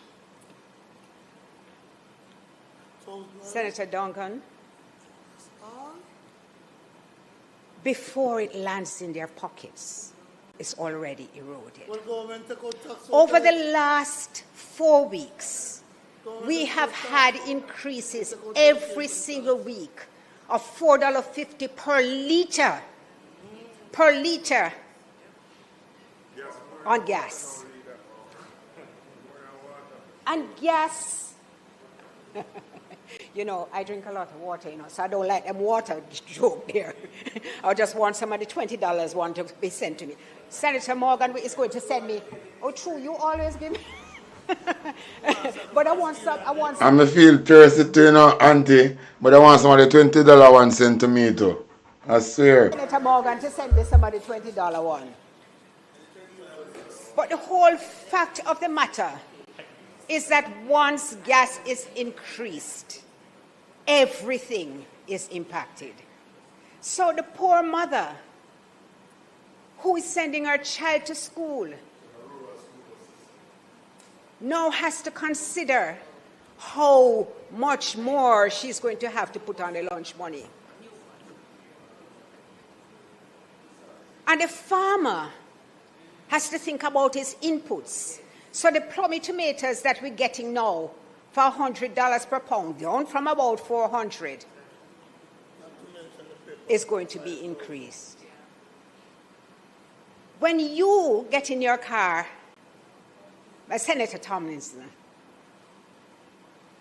you have to now consider not yourself.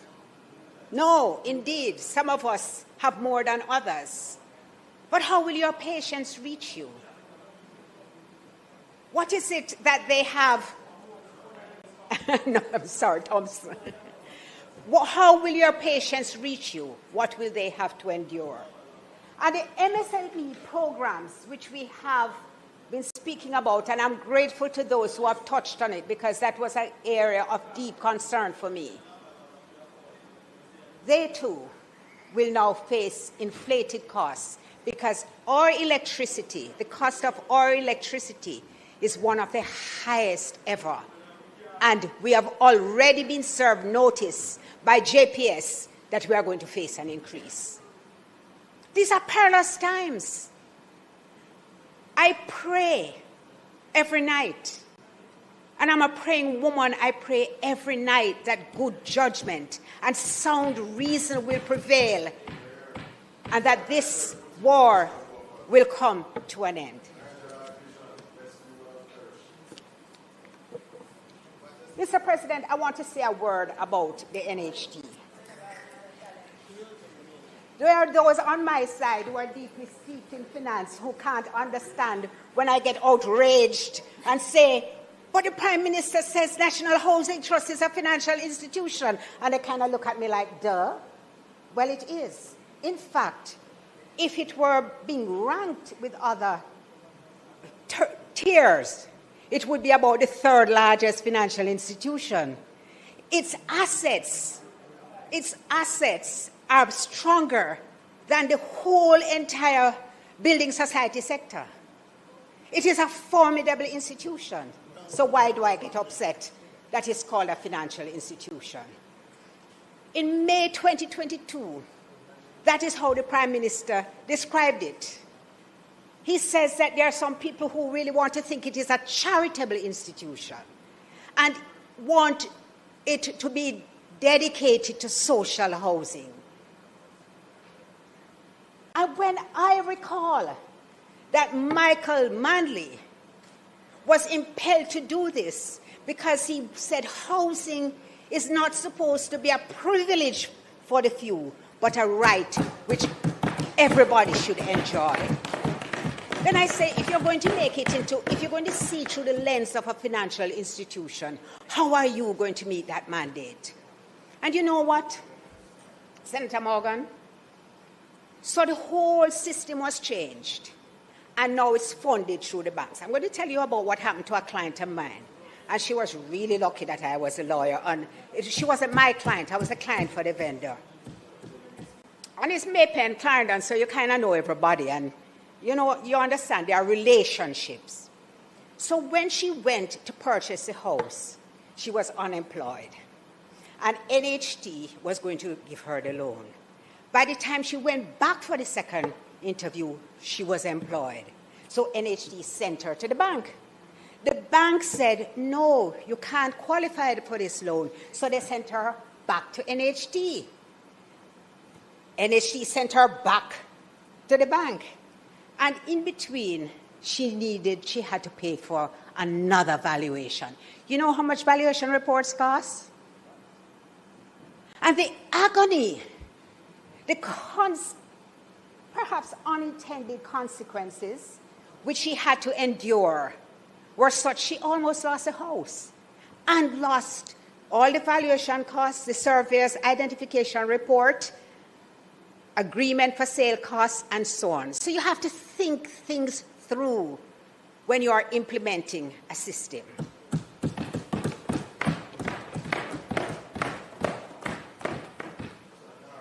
Let me look at my notes to tell you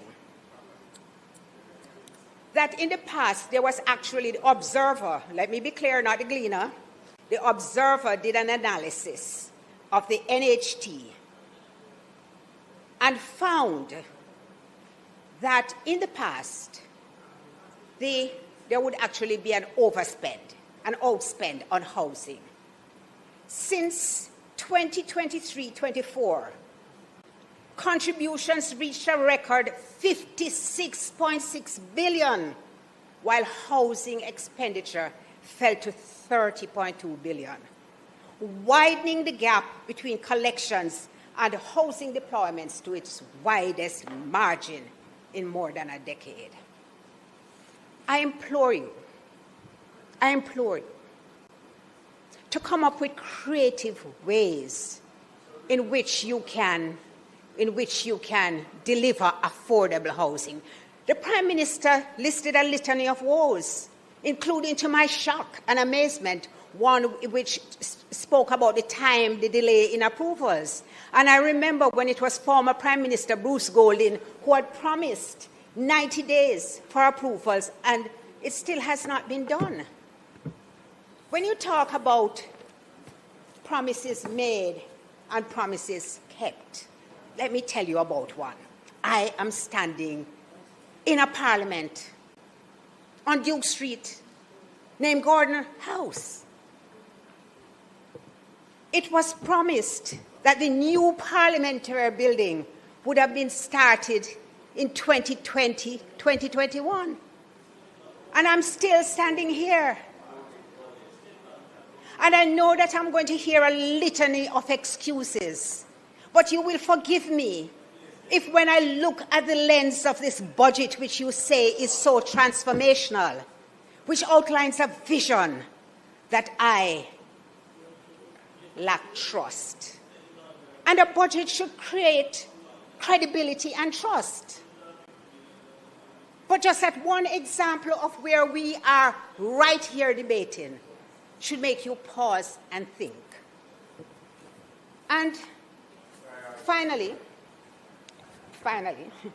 because I've promised that I will be brief, not because it is that I don't have more to say. No, it's not finally, Minister, because I have to talk to you about Melissa. There are two names which were called constantly throughout the debate, not by you, but we heard Melissa and Dr. the Most Honorable Andrew Holness.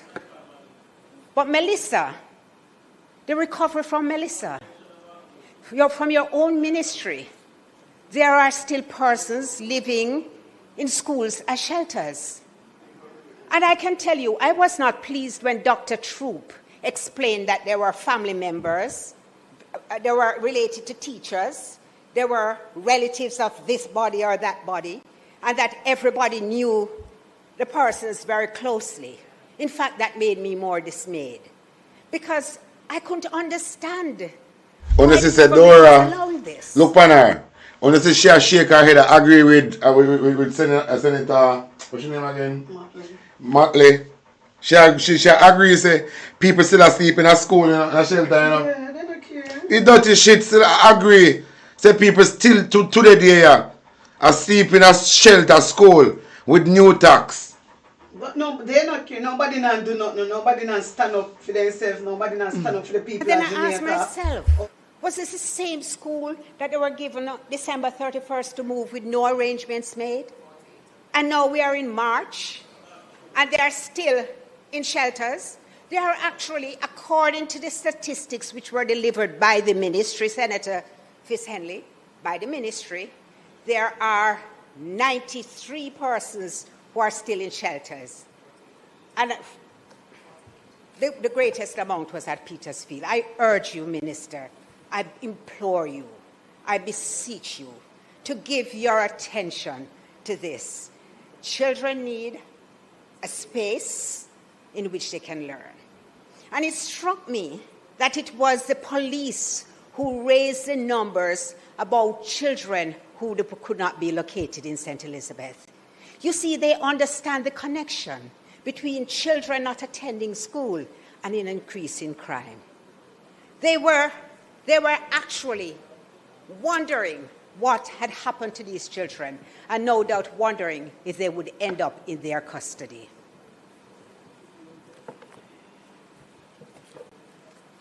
And Mr. President, you were not in the room when I spoke about my new responsibilities.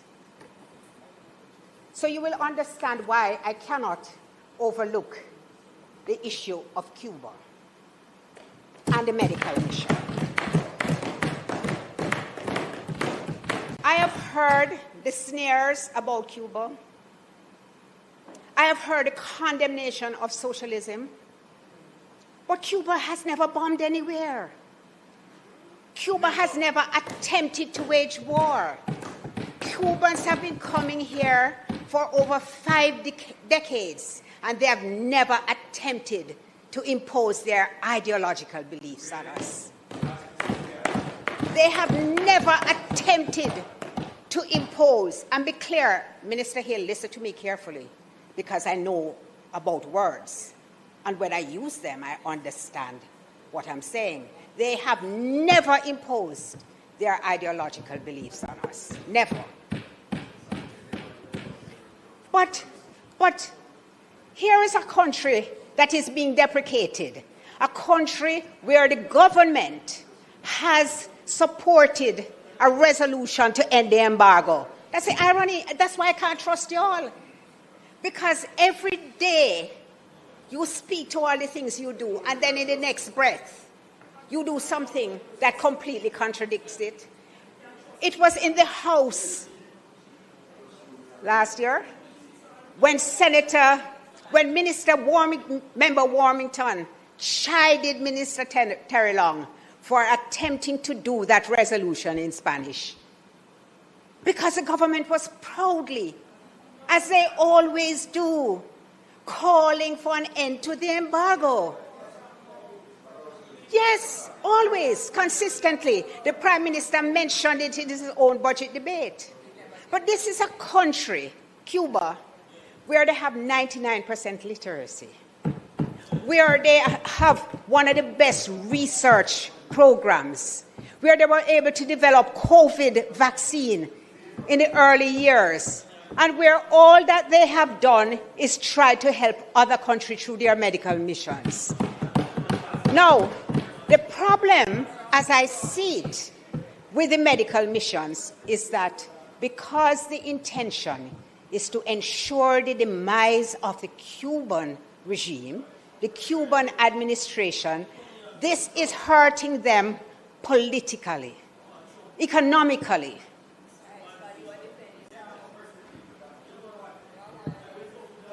What is oppression, Senator Sinclair? Is oppression seeing a No, we need to debate it, because it is not remote that we might have to face it. Because if democracy means that you can look at a country and decide you like it and you want it for yourself, then that is a dangerous path. If democracy means that you can dictate who the government, I'm just posing a scenario. I am just asking you what democracy is. And I'm asking you to contemplate.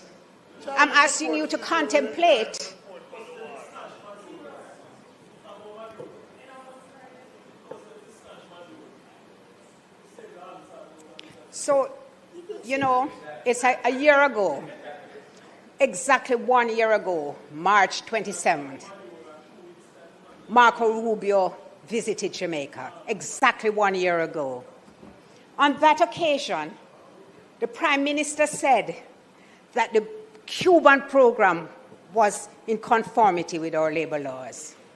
I breathed a sigh of relief because I know what the Cubans do for this country.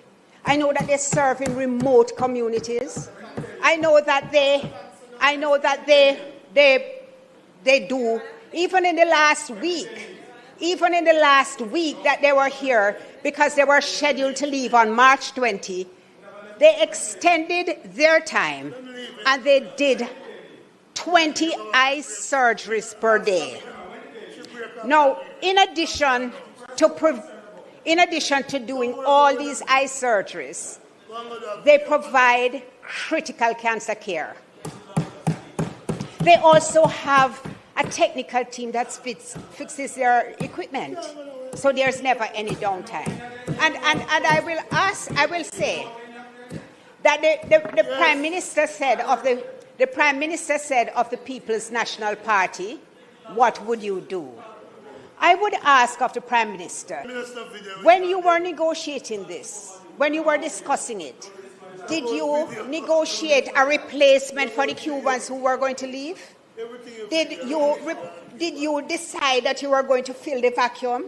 Because we're talking about March 2025, when obviously what was spoken was not what was being discussed.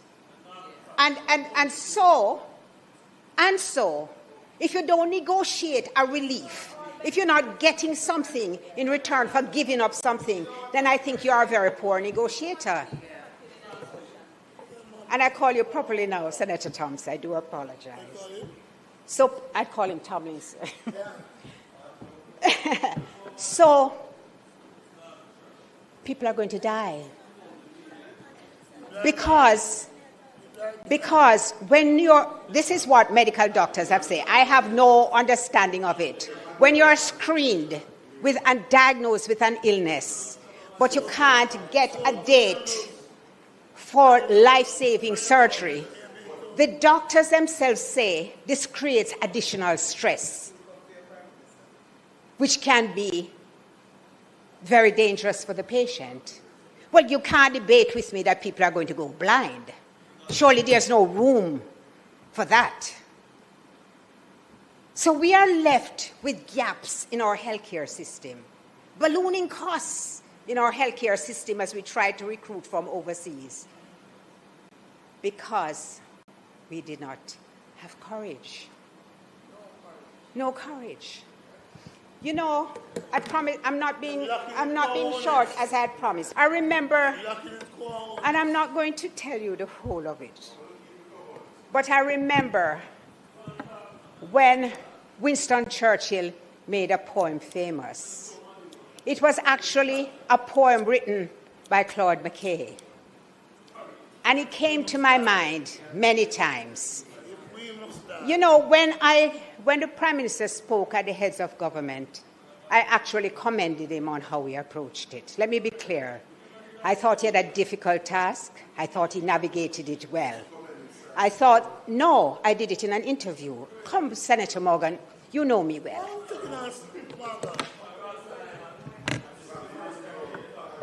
CVM. But let me tell you this.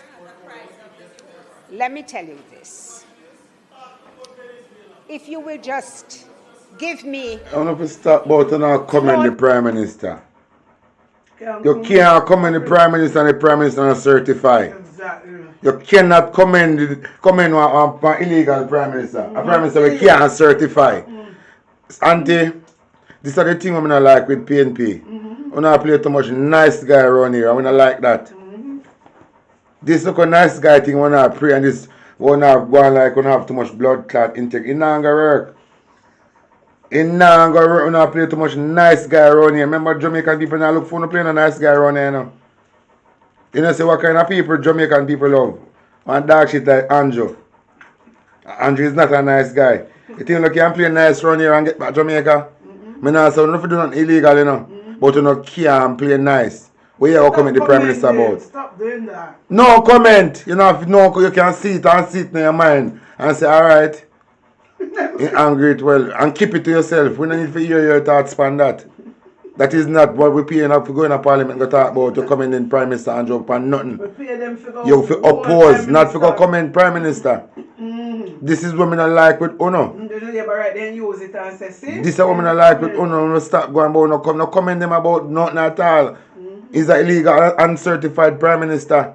When you commend him, you go on like you not aid and betting within corruption. Exactly. What you deal with?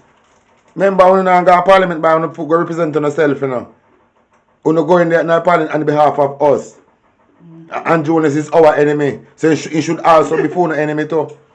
Because if we not represent, Andrew will be an enemy. If we not fight against corruption, Andrew automatically have to be an enemy. True. So there's no way for coming in born on when you can't certify. What are the hell you talking about? This is the thing I don't like. I like it too, though. I don't like this. Isaac do it too. Isaac him look like him look friend for Juliet Holness. And him a lawyer and I'm a criminal lawyer, you know. And I talk about him like Joe and him knows Juliet a thief. Them are sitting there show off the PNP supporters them. True. You have to know what I do. Them have to discourage the PNP supporters we don't know about. You have to know what I do, you know. Remember the people them on the ground feel it, you know. And when you go in there, go on like when look for any discourage the supporter. And that will make you have problem. Because them look for and say, well, I'm not the same thing. That's true. You have to know what I do and we you not represent. So the things that we don't like, don't do it. Mr. Andre talk to Isaac about it, you know. And Isaac will say, like him say, anybody in a film party, boy, if you don't know, in like Juliet, what the blood clot about Juliet will see they feel like? A big foot. What about Juliet want to see they feel like? Him a thief, him and a thief. What about Juliet? And the first black woman enter politics? Mama Peter the first. He not do nothing great for you go like, we are talk about like. What would your greatness do more than put more than cover for Andrew and his stiffness? Keep on saying it. We know that. Just keep on. And then keep on say this thing discourage the PNP supporters. Who not have no blood clot that. Because people up on the ground are suffer under their hand. And when you're not in a parliament I go on like one of our friend, it discourage the people them and make them look upon as the same thing. You don't know what I do, you know. I mean now say it again, the people them attack, you know. You don't know what I do. McKay's poem, Senator Thompson, I don't know if you like poetry. I do. It says, if we must die, let it not be like hogs, hunted and penned in an inglorious spot, while round us bark the mad and hungry dogs, making their mock of our cursed lot. If we must die, oh, let us nobly die, so that our precious blood will not be spent in vain. So even the monsters we defy shall be constrained to honor us, though dead. There is a place for principle, and people actually respect you when you demonstrate principle and integrity. When you are compliant and submissive and subservient, trust me, they will only take more advantage of you, because that is the psychology of human behavior. If it pleases you.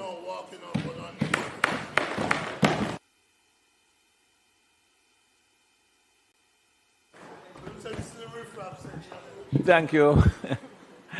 Thank you. Senator Scott Motley, yes. You quoted Churchill? No, I quoted Churchill quoting Claude McKay. McKay, okay. Claude McKay was from Yes, I know. And he was from Clarendon. Yes. In James Hill. I'm aware. Thank you, Senator Scott Motley. As we move into a new section, Senator Sinclair. Senator Sinclair, would you just light the next? Yes. Yeah, thank you. Very much. Thank you, Mr. President. Mr. President. Just an inquiry. Just an inquiry. That school. You have anybody running over at the stadium this evening? Eh? Question is which school? Mr. President, I stand in support of the bill before us entitled. The true black belt, you know, say the man a thief. 2026. Can't certify. Trespass. And them about them a look like a friend them a look. And it hurt my heart and it hurt enough people's heart. And the stirring Then I know that they discourage PNP supporters when they operate like that. When the PNP then up on the ground and suffer, you know, I hear them going to Parliament and talk like that. What do you think say PNP supporters them want to say? Public expectations from a national budget presentation the PNP MP them economic stability. PNP passes. Improve quality of the MP them for PNP. You have to know when I go in, because I operate like when I Gladys too, you know. You have to know what I do, you know. You see the people them who suffer up on the ground, we put on there. When I hear you talk about these people, we don't ever hear Andrew and some of them people are coming in for nothing at all. Look for Mark Golden manifesto. Look for Mark Golden manifesto. A thing like that, they should have come in Mark Golden for something, come up with something like that. And then both come together and work it out. Not sure for your work. Then I come in, then fight against it. And I say ARIT. And the PNP MP them have a tendency to go in a parliament and operate like a friend them a look. Don't like that. And we don't blood clot like it. I don't care who. I don't care which guy I do that. It don't sit well with me and hold it more people who are watching now. Who don't have to know what I do. You think me can see I'm an enemy of parliament you? No way I do. If you're my enemy, I'm done part, me cut you off too. So no can blood clot stay there and turn like on a Gladys. And I do the work we send to Parliament for do for oppose. We never send for go to no family reunion. We not go for oppose. It's not a family reunion. Yes, sir?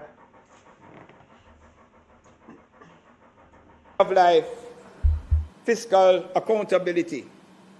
And what the citizens want to appreciate, Mr. President, is how the government revenue is raised, because it's secured from their taxes, how it will be used to address financial pressures as well as long-term development.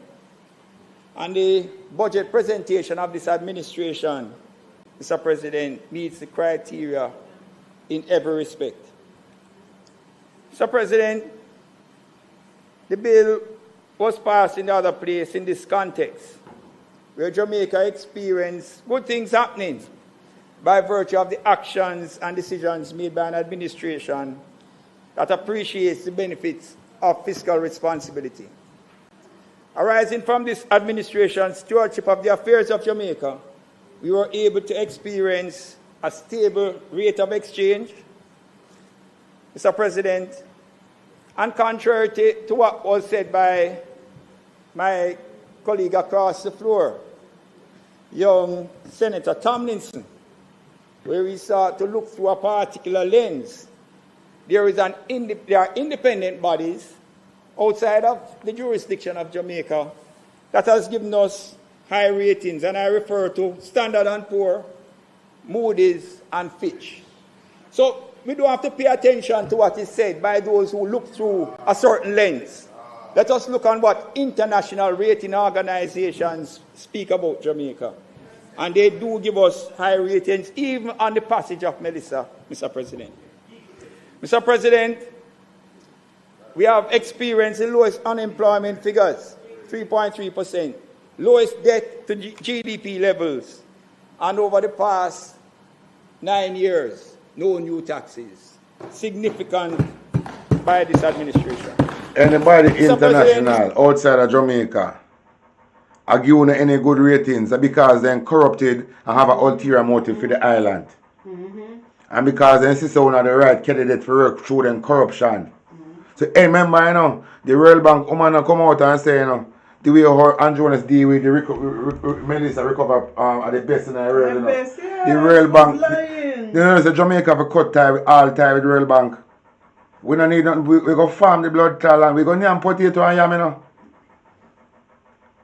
We go name potato and yam, make pudding, make the next thing name bammy. And cook blue jazz. And go back to the roots and culture. The World Bank woman come to Jamaica and say, him have to commend the Prime Minister for way how he deal with Melissa recovery process. I said, no man, this is a woman that on drugs. No, I said, no sir. So one time when I see this boy I come out and talk about international people recommend at the criminal them we want to buy Jamaica.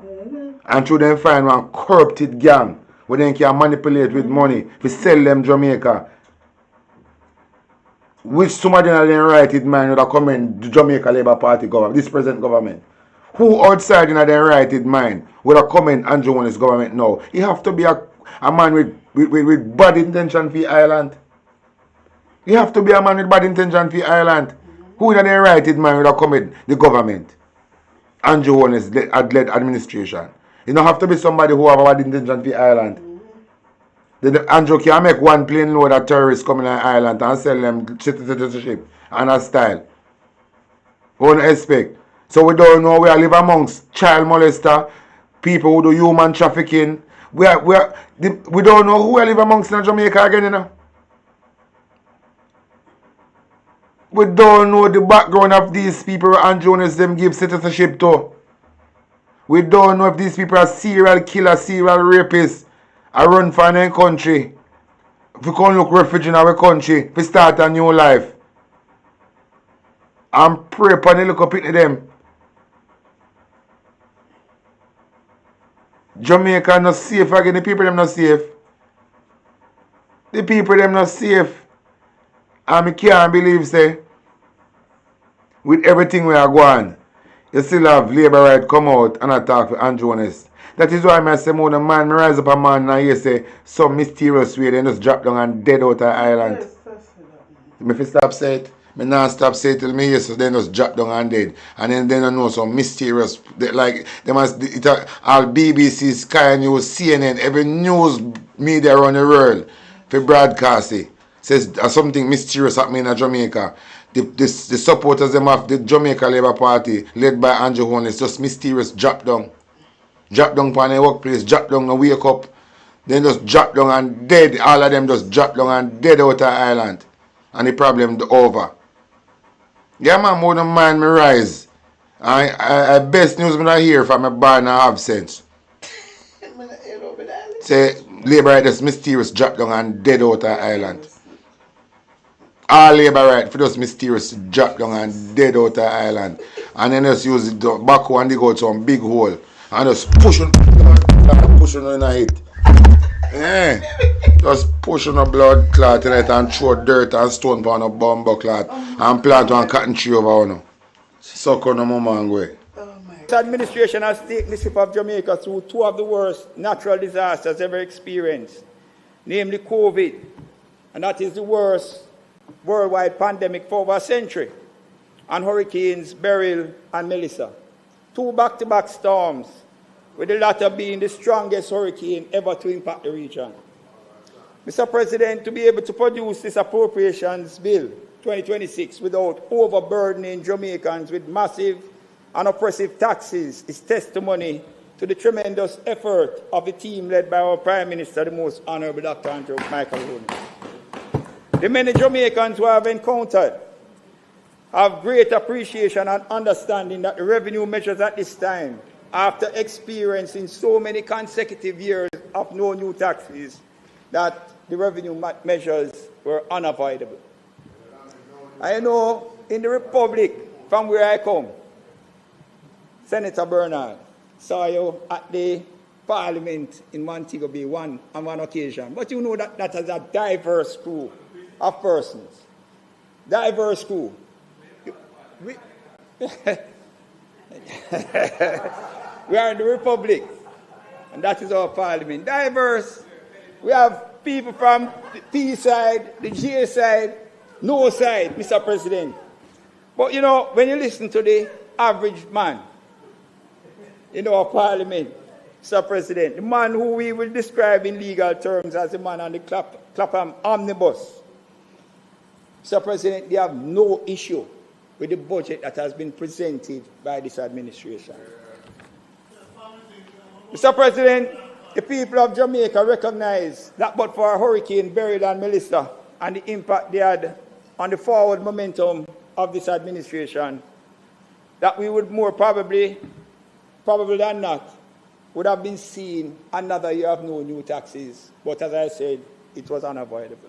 So, President, the impact of those storms have, however, concretized in the minds of Jamaicans here and across the diaspora that this administration has ensured, and I will quote the words of our Prime Minister, Jamaica's resilience is not only social and emotional, it is institutional, fiscal, and economic. Mr. President, the resilience shown is much appreciated by Jamaicans in Western Jamaica, in the parishes most highly affected by Hurricane Melissa. And I speak of St. James, Trelawney, Hanover, Westmoreland, and St. Elizabeth. When we ventured out, Mr. President, on October 29, 2026, there was great concern. The damage coupled with the loss of life was significant. I have not come across anyone who in some way or the other did not feel the wrath of Hurricane Melissa. We all give thanks to God, for as the saying goes, it could have been worse. We say thanks to all the donors, local and international, who responded to assist. We recognize the first responders and agency representatives who went beyond the call of duty, even when they themselves were affected. Mr. President, we, however, have a greater appreciation of the benefits of having an administration which recognizes the importance of building resilience. We appreciate even more the need to have an administration which has discipline, which is courageous, and able to maintain good governance over the many budget cycles from 2016 in the face of harsh but clearly unsound criticism from an opposition which sought to gaslight Jamaicans with fanciful spending. Mr. President, our administration was and continues to be able to respond post-Melissa to build back the lives and restore communities. Things may not happen as fast as we would all like, but the signs are positive, Mr. President. This administration was able to provide a loan from its own account of US $150 million, which assisted greatly in the restoration of electricity. Mr. President, when we spoke to JPS representatives in our EOC, they told us that their infrastructure in Western Jamaica, especially transmission lines that move power from St. James across the hills into other parishes, was literally destroyed. Mr. President, this loan that was provided has given us a report that up to 99% of electricity has now been restored across Western Jamaica. Mr. President, communities which suffered major infrastructure damage, the restoration process has started. Repairs to many of our roads, Mr. President, have started and are continuing. The Ministry of Labour and Social Security was able to distribute hundreds of thousands of care packages. And when you go back to the COVID era, where support had to be given through the various care programs, it signifies the importance of the resilience that we were able to build and be able to respond to Jamaicans who needed assistance at those critical junctures in their lives, and right now, as we have experienced, Minister. Mr. President, the Ministry of Labour and Social Security has currently allocated to thousands of Jamaicans over $8 billion to needy Jamaicans to repair their homes. And yes, while there are teething pains, corrective measures are being implemented to ease the burden on those people. This signifies, Mr. President, however, a need to have implemented, and we are building out the infrastructure for that, for the national identification system to be fully implemented. That will make distribution of social needs much easier without having to go through manual verifications as is presently being done to ensure that there's transparency and accountability in the program. So I want to encourage at this time all Jamaicans to ensure that they are on board with the national identification system. Mr. President, a critical question that comes up at this time though, and you know I found it a bit disingenuous and disheartening on the part of the opposition. When the government set up a system to solicit from internationally donations that will assist Jamaicans, the opposition set up their own system. They put out an advertisement. In fact, they sought to divide persons in making their contributions. But the question has been asked, where is the money that was raised by the opposition? That is the question that needs to be answered by them. Mr. President, over a month ago, the leader of the opposition said that he would present. I don't hear this shit bag. Where is the money that was raised by the opposition? What money? Eh? I don't talk about. That is why I'm telling you to say, you know. I understand. If you look upon him, he never look like him, and him look like a rapist. A cliff use that? No. He look like a rapist, he mouth look think. He look like child molester. He even look like a one batty man. What do you mean by where is the money we raised by opposition? Which money? Eh? One little 1 million? I want to them. It come like when you take a parliament with joke. Me say, let me tell you something. Let me tell you something. Compared to 1 million. Let me tell you something.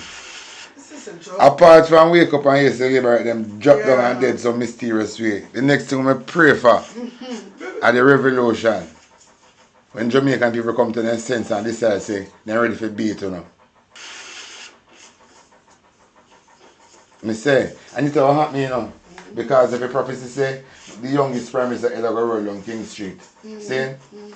That means that something going to lead up to that happening, you know. Of course. So that means that maybe at one time we start look out their ass and the anger going in the people them lead up to that event.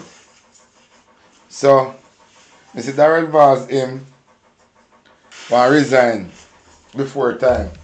Before the time when they put in, he want resign quicker. And come again? He want resign quicker. Wow.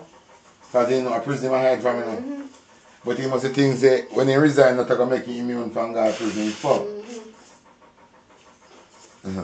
So he can't stay there. To the nation, well, we have gone several weeks and we don't hear no more communication about that accountability that was promised by the leader of the opposition.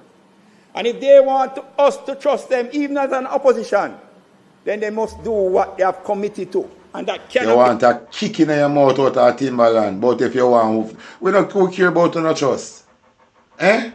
Who you Andrew think we're about to no trust? Eh? You think that we care about no man? Only things they remember, you know, are the over this man and Babs have the people them have them in a cover them here, you know. Only things that nobody like no brother. Only thing give a fuck about no trust. Remember, say, Jamaican people don't agree for the nothing. I want to get up and do some things off on their own, you know. I say, I can't be, hey, them people ever come out of Jamaica. You know? Bruce Golden daughter growing up. Them people ever come out of Jamaica. I can't believe them. I'm going to respect on yourself. You just set a drunk crop. You have to respect on yourself, you know. Come and tell you this. You see, like how you don't respect on yourself, you can't get respect for me, you know. I just be a disrespect when I get for me, you know, brother. So when you come back, when you hear talking on TV, tune in, just tune in, say I just be a disrespect in every aspect. Because you don't respect on yourself. And from you don't respect on yourself, you can't want people to respect on you. Breaking news. You take be a difficult task, Mr. President. That cannot be a difficult task. Mr. President, the National Housing Trust has responded post-Melissa in a significant way. They have given moratoriums on loans and they have provided grants to persons to do roof repairs. Grants, not loans, Mr. President, but grants. While it's doing so, they continue to provide loans to qualified Jamaicans to carry through, and they also presently are undertaking returns of contributions that persons are entitled to. So when persons come here and go out in the public space and seek to say that the taking our drawdown of $11 billion in support of the budget is impacting what the NHT does, that obviously is not true. It has to impact what the NHT does. Because if they are going to take out so much money out of the NHT, it's going to stop, it's going to hinder the NHT from carrying the original duty where it's supposed to carry out with the money where they collect. So you have to stop in. You see, who these people are talking Them the money they where them a take and do fuckery. Them the money they could not give out to the lend to the people them. The people them were paying contribution. So what am I talking about? Eh? Look at this woman back and sit down. A Bruce Golden daughter. A Bruce Golden daughter is? Yeah, Bruce Golden daughter. Watch her. Let me tell you, your face is a sharp rubbish sheep when enough plastic bucket light in a rain come out. And you just shrivel up son. You understand? All sharp rubbish sheep. When enough chubby back and bag juice bag bun up in her. And you know, say the rubbish sheep never burn out good enough. Sometimes I see I just look a car left back so and twist up. I see your face look like a bun up chaw. Then the persons who raise that must ask themselves, Mr. President, what happened when they did what they did without many money? The monies that were taken from the NHT to bail out someone in respect to outer many. And let me say this. That particular property is still burdening the public coffers. It is, because guess what? It is not generating revenue. But there is also a cost in providing security. So, Mr. President, this is what one writer said in relation to outer many. And I quote, "No one could have expected an entity so notably tasked would have found itself so mired in controversy." Senator Brown come fix the business, man. Go on. Senator Brown come next, Mr. President, so persons are there, you're criticizing. But if the monies were not taken, Senator Duncan, then what would happen to the Jamaicans? We would burden them with more taxes? Would we be burdening the Jamaican people with more taxes? So, Mr. President, the criticism that we hear coming from across the floor, seeking to gaslight, I am saying and submitting in this chamber that it is not correct nor true. Mr. President, with my Western Jamaica bias, I and many others found excitement and hope in the presentation of our Prime Minister's commitment to resurgence and transformation. In the wake of Melissa, we must build for the future. There's a popular saying that one should never make a crisis go to waste. The Honourable Prime Minister captured it well when he said, and I quote, "The suffering of our Western parishes will not be a footnote in our national story. It will be the catalyst for our next great chapter." And that takes me into NARA, Mr. President. The creation of the National Reconstruction and Resilience Authority will soon be a reality. The bill for its creation has been tabled by the Prime Minister. And again, I heard Senator Tomlinson criticizing, and I asked myself, has he even read the bill? Has he even read the bill to be making some of the comments that he made this morning? And he lifted up a prop. And I asked the question, he said, the big yellow book, hold up the big yellow book, look pristine compared to the one that is in the possession of Senator Morgan that have dog ears. Because what it is saying to me is that Senator Morgan, Mr. President, has gone through the big yellow book. Obviously, Senator Thompson did not go through that book. And the presentation from our colleague, Senator Tomlinson. Yes, Senator Tomlinson. But the presentation from our Minister of Education has put his comments totally to rest, because she has outlined what is being done in this present budget in the area of education. So, President, the NARA is a critical step that will be taken in the building and positive transformation of many of our urban spaces in the West and other areas in Jamaica. Through the function of NARA, it is expected that there will be greater coordination, speed, efficiency, improved standards in major development projects, which will improve the quality of life of Jamaicans, build and transform communities, enhance productivity, and accelerate national development. You come back? All right. I have more for you, don't worry yourself. Mr. President, specific to Western Jamaica parishes, it is expected that the NARA will play a significant role in the build-out of the new and improved Black River, the much-needed Hopewell, Sandy Bay, and Lucy bypass, the airport in Negril, the transformation of the Lucy Harbour, the revitalization of Montego Bay development.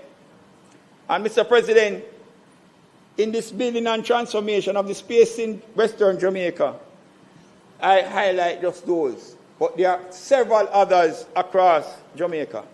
Mr. President, this administration recognizes the cumbersome nature of our procurement and other development requirements.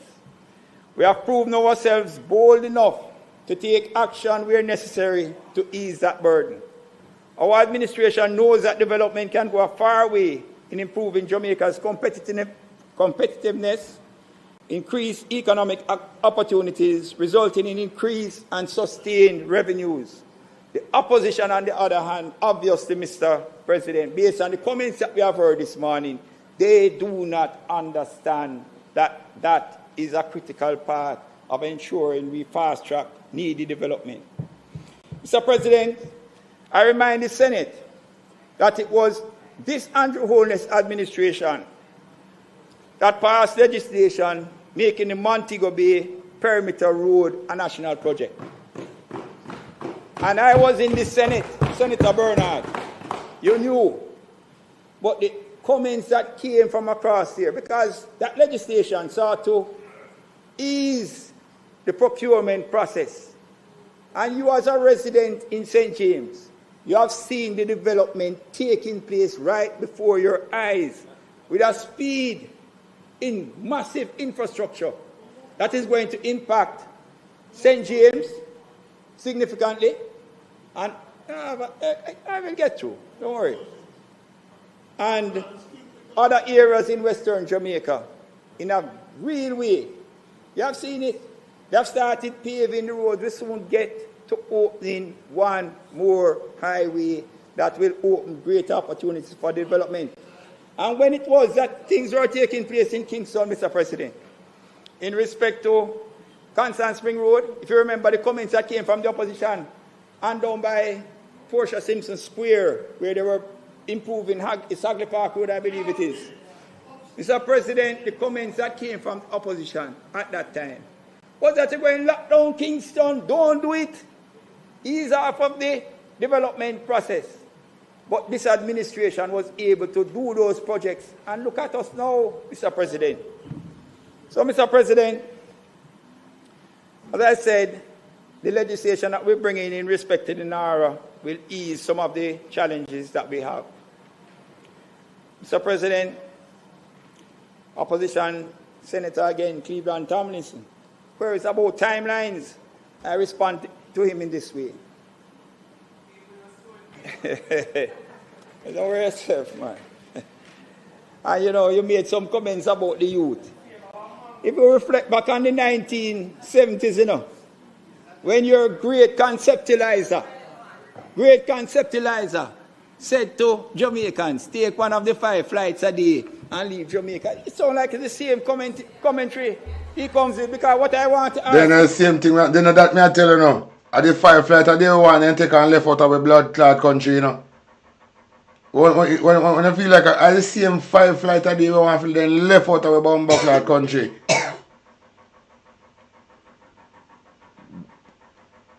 Who don't mind a man in the 5 flights a day and left out of a bomb clot country and go away? What did Senator Tomlinson say to those youths in encouraging them to improve themselves, take the advantage of what was being offered through our Ministry of Education? Now we are hearing that you can go up to heart. What do you call it? Level 5? Level 5, right? Right now it's level 4. But we're offering up to level 5 right now, Mr. President. For free.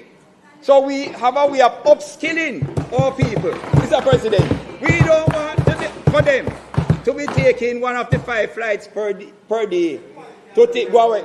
But listen to this. What you did was to create a brain drain in Jamaica that we're struggling to recover from. That is what you offer to the Jamaican people. The opposition offered that. The great conceptualizer that they seek to praise, Michael Manley, offered Jamaicans to take flight to go foreign, improve foreign, Mr. President. And then those are the same people that we're asking to contribute to Jamaica. Una see say the CIA them in Jamaica work. Una see say 1918 history repeat itself. If I never Michael Manley, this look a batty man I couldn't adopt no Parliament, you know. Hey! You see when somebody ungrateful and for dead. If you're ungrateful, you can't ungrateful. If you're ungrateful, you have to be grateful for everything. We contribute and play a good part in your life, innit? You have to be grateful for things, man. So then them a pussy and they want to they don't play Michael Manley like he never do nothing in Jamaica good. Saying, since as they want don't play Michael Manley, no big up Siaga then, talk about Siaga though. You understand? Since as they want don't play Michael Manley, no big up Siaga and talk about Siaga when though. You see them a Judas, yeah? Them a pussy up come out of, hey, Jamaican people, if you know, if you sit down and listen to these people, you know. Because you see, if it wasn't for Michael Manley and the things that went do, I don't know where Jamaica would be right now, you know. If it wasn't for Michael, hey, if it wasn't for what Michael Manley start, and PJ come finish it and Mama P continue with it, come down saying, what Jamaica would that be? What Jamaica that really be right now? Without Michael Manley hand when put on Jamaica and it passed down through PJ come down, what Jamaica that be? This a batty boy couldn't in a parliament, you know. Exactly. Believe me, you know, him could in a parliament. That is why I tell you some other man, me just rise a man and I say all the labor them drop down and dead man. When stop saying, me say, then say word out, then say, is anything you put in the atmosphere manifest? I mean I put this in the atmosphere. If you're a labor and you hear my voice, when you hear my voice, the fellas drop down and dead mysteriously. I want to share it to every labor, so they have to hear my voice. They must say, what are they saying to me? And say, talk to me on TV and they hear me talk. I hit that for them. When they hear my voice, they come like they drink a glass of Gamazone. Oh, Jesus. Yeah. Labor right. How them for name labor right? Eh? How them for name labor right? How will give them this a name here? Boy, they name labor right. Eh?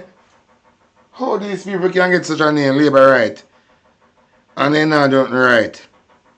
When hey, me not tell no lie still, you know. Me hit them with a passion, you know. And why me hit them, I throw them stupid. You see, if they have sense, we don't have problem with them, you know. You see, throw them stupid, it make me hate them. Because I just threw them stupid. Why they really come out in a different government? So me have to hate them. I don't like stupid people. And then really stupid. And the thing about it, you have some people that cheer on the stupidity.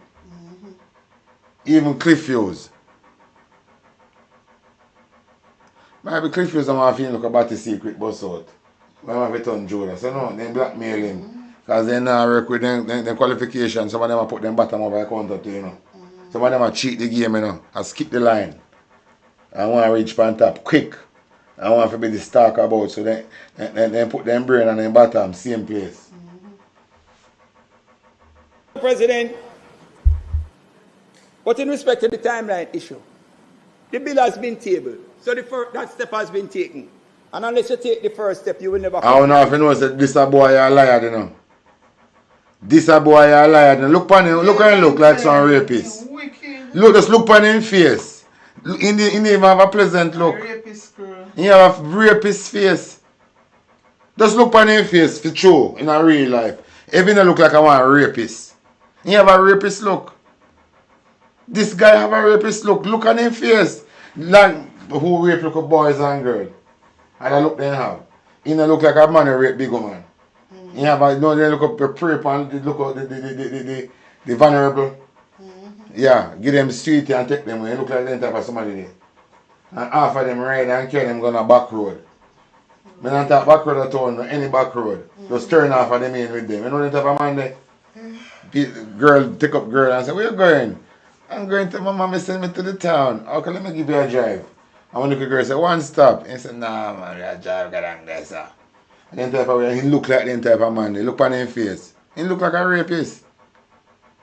And he was lied. Look on your head grow. Look on your hair grow. Look on your hair grow. Look on your head top pitchy patchy. Your head top favor hole them in the road. Look on your head look. And then them a thief money. Eh?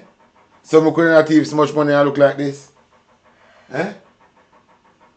Or he just look like he just go chop some cane and put on his shirt. And like he got a church. And a beard good. You know that type of way? Look how he look. Look how the drunkard look.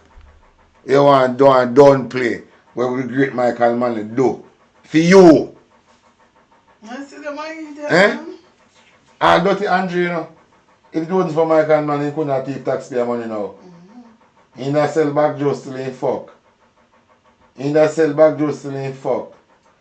Eh? The amount of bag juice in the sell right and left it to God. Eh? If it wasn't for Michael Manley, Andrew, the amount of bag juice in the sell left it to God. So we have taken the first step. So, President, we are in the process of doing the interview for NARA's Chief Executive Officer, Mr. President. That is far advanced. 5 persons have already been shortlisted and are being evaluated. Mr. President, the chairman of a credible independent oversight committee, Professor Peter Blair Henry, has been identified. I know what I found confusing on their side, Mr. President, today is that one senator is supporting it and one senator is bashing the person who has been appointed. It looks like you're confused on that side. In respect, you don't understand what is happening, man. Mr. President, this administration, unlike others, we act. We don't just talk. The Montego Bay Perimeter Road, which I spoke about, languished through 18 years of PNP administration, Mr. President. We got it done because we are an action administration. Mr. President, Harmony Park in Montego Bay, that wonderful park, languished through the PNP administration. We got it done, Mr. President. $1.3 million spent in doing the Harmony Beach Park. Mr. President, I highlight briefly these 2 things coming from our administration. We may be useful. So guess what? You, the people of Jamaica, can trust this administration to act and to act in their benefit and with their interests at heart. And in respect to this development, again, in the affected parishes, announcement made in this budget, transfer tax has been reduced by 50% across the affected parishes. Very important. And when we reflect on a PNP administration, when transfer tax was 5%, Scott Motley, Senator, and we reduced it under Arlishaw to 4%, PNP increased it to 5%, and guess what happened? Guess what happened? Under Nigel Clark as Minister of Finance, we reduced transfer tax to 2%. That's right. Our administration is a tax reduction type of administration. When we compare what you did with $60 billion in new taxes in 3 or 4 years, you understand that you are a taxation government. Mr. President, in recent times, 2 persons who sit in their lower house spoke about increasing taxes just before the election. That is what they're about. Yes, 2 persons over there spoke about increasing tax. We talk about reducing the burden of taxation on people. And we will look at the efficiency in the collection of what is here. And that is why we gave you 9 years of no new taxes. Mr. President, it was spoken about. The meeting yesterday to bring in the small and medium-sized businesses is something that is significant, allowing the persons to be able to participate in what is to come. That is how we take care of our people and improve business in Jamaica. All you know, you want somebody to just shit in your mouth. You want somebody to just shit in your mouth. And just wipe them bottom with the tissue and just block your mouth with this, so can't talk. You bumbuckler shitbag. President, I'm going to touch quickly on beach access in the last few minutes that I have. Alan, there's a hypocrisy on the part of the PNP in relation to beach access. A big hypocrisy. Mr. President, if you look on the policy that has been tabled by the Honorable Prime Minister, look on the first goal, which is stated on page 35. and I want the public to understand, the Beach Control Act is an act that was implemented by a PNP government. The amendment that they made to the Beach Control Act in 1973 was done under a PNP government. This administration, in tabling this policy and opening the discussion for greater beach access, Mr. President, that they are able to now jump on. The goal. What do you mean about greater beach access? We don't need no permission for owner to access the beach. Remember, say them same one they block off the beach, you know. Remember, we never want no permission for owner to no beach, you know. I remember, anyway they want to take away, they send police to shoot somebody. But you're not pray with them though. Them are the same one who sell out the beaches them. I know they want to sell out it. They sell out it. Them are the same one lock way out of the beach. Of I know course. I see them are putting things now, make it look like a PNP. One of them do it. You take Jamaican people for fool. You know see? That's what I can't bother no more. If a man get up and show you a hand every day and you sit down and take it, what that mean? That mean you're alright with it. It's when the next disaster come. When the next disaster come, the Jamaican people are going to suffer, you know. Because they have one government when they don't give them nothing. And you see people that run coming in Melissa, and they're not going to see them again, you know. The people that will pour their heart in Melissa. So where them sit back and see government do to on silent. One of the things them are going to waste some time come go on again. Enough people, remember they make people, alright, fine. They do a strategy. They make enough people barrel pile up. So nobody not interested in it again because they say it's going to pile up. And they are long out this. The government deal with them people. You know, say destroy them, so, destroy Jamaica. Them are destroy Jamaica in every way and that style. And then you appeal right. people for the PR. Them are give people them vouchers and some people and some people get material of order, see? And I'm make people live from Westmoreland and Dalston for go Mobile. What about none, they don't have nowhere in Westmoreland, nowhere in Dalston. No, they set up one place where people then can access this thing. Not that them shouldn't do. When time them have go around, when the Andrews I walk up and down all over the place before the 3rd of September. So why they not put in the same effort to help the people then? But the Jamaican people them really don't want no help. Them just dieted. And then like hard life. They don't go on them Prime Minister for happy. But the thing about this, you know, it's hard life when they love, you know, the thing they ain't seen nothing yet. Because I remember World War III fight right now, you know. See? And you see this thing we are going over the aisle. Remember aisle make the mayor run. So the war with the aisle are going to make things skyrocket. So you see the 1,000 Andrew wants to give them, it just to hypnotize them because Andrew knows that them are going to suffer. But Andrew wants to make left one look a sweet case and them want to say in raise minimum wage. Exactly. So then the sort of things say minimum wage, they're not going to realize that the minimum wage can't go do nothing. They all depend on their mind, the Prime Minister raise the minimum wage. But you know, then I know say them are going to dead for hungry. Them are going dead for hungry. Things are expensive. Me hard them hard for now. Things are me make sure say anybody come by my phone after politics them I deal with. Nobody can call me if I not politics them I deal with. I not run on social, what you call it, and I group chat me deal with it. Politics me I deal with, though. So nobody call me after politics them I deal with, so nobody can call me and ask me for nothing. Because politics me I deal with, information, I make a chat. If I not that, don't call my phone. Number 1, the goals of the beach access and management policy are, listen to this, establishment of effective institutional arrangements for the regulation and management of baby beach. Nothing is wrong with that.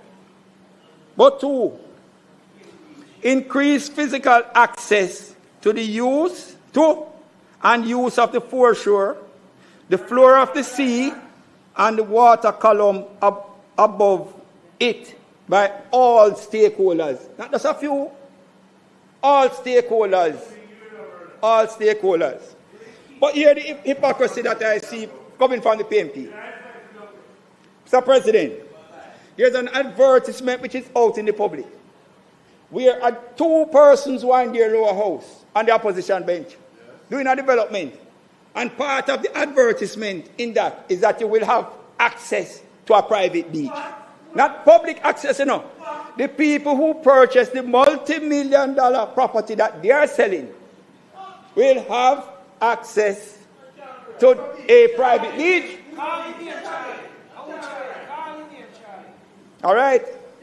Mr. President, in St. James, Rosal Beach, Damali Beach, Cornwall Beach was removed, not allowing public access by PNP administration. And in respect to Cornwall Beach, the hypocrisy of it is that Cornwall Beach was given to the people of St. James by Michael. Now wait, Pastor Senator Brown, to go and fix the business. Go on rant, man. And the Portia Simpson Miller and the attorney who presided over it, the attorney's firm that presided over it, is that of the leader of the opposition, Mr. President. Hypocrisy on the part of the PNP. And guess what? Take it easy. My time running out. Mr. President, one of the members on that side,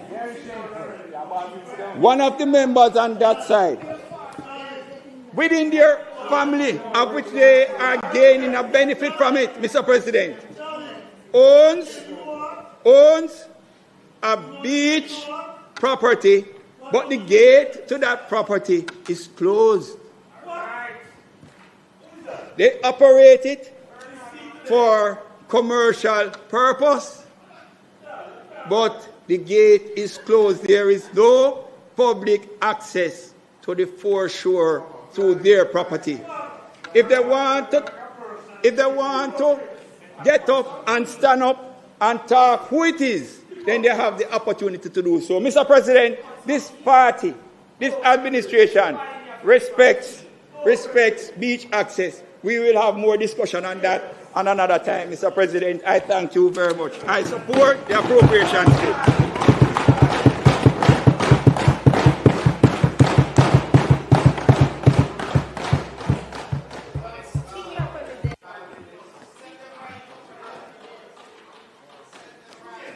Like and share. Boss is there. Boss is on the floor. History man. Thank you, Senator Sinclair. Senator Sinclair, thank you very much. Senator Lambert Brown. President, after that parochial presentation from the councillor from Mobile, I wish to bring us back to a moment where we can celebrate nationally. So I want to start, President, by congratulating the Reggae Boys on their victory last night. I think we should all applaud them.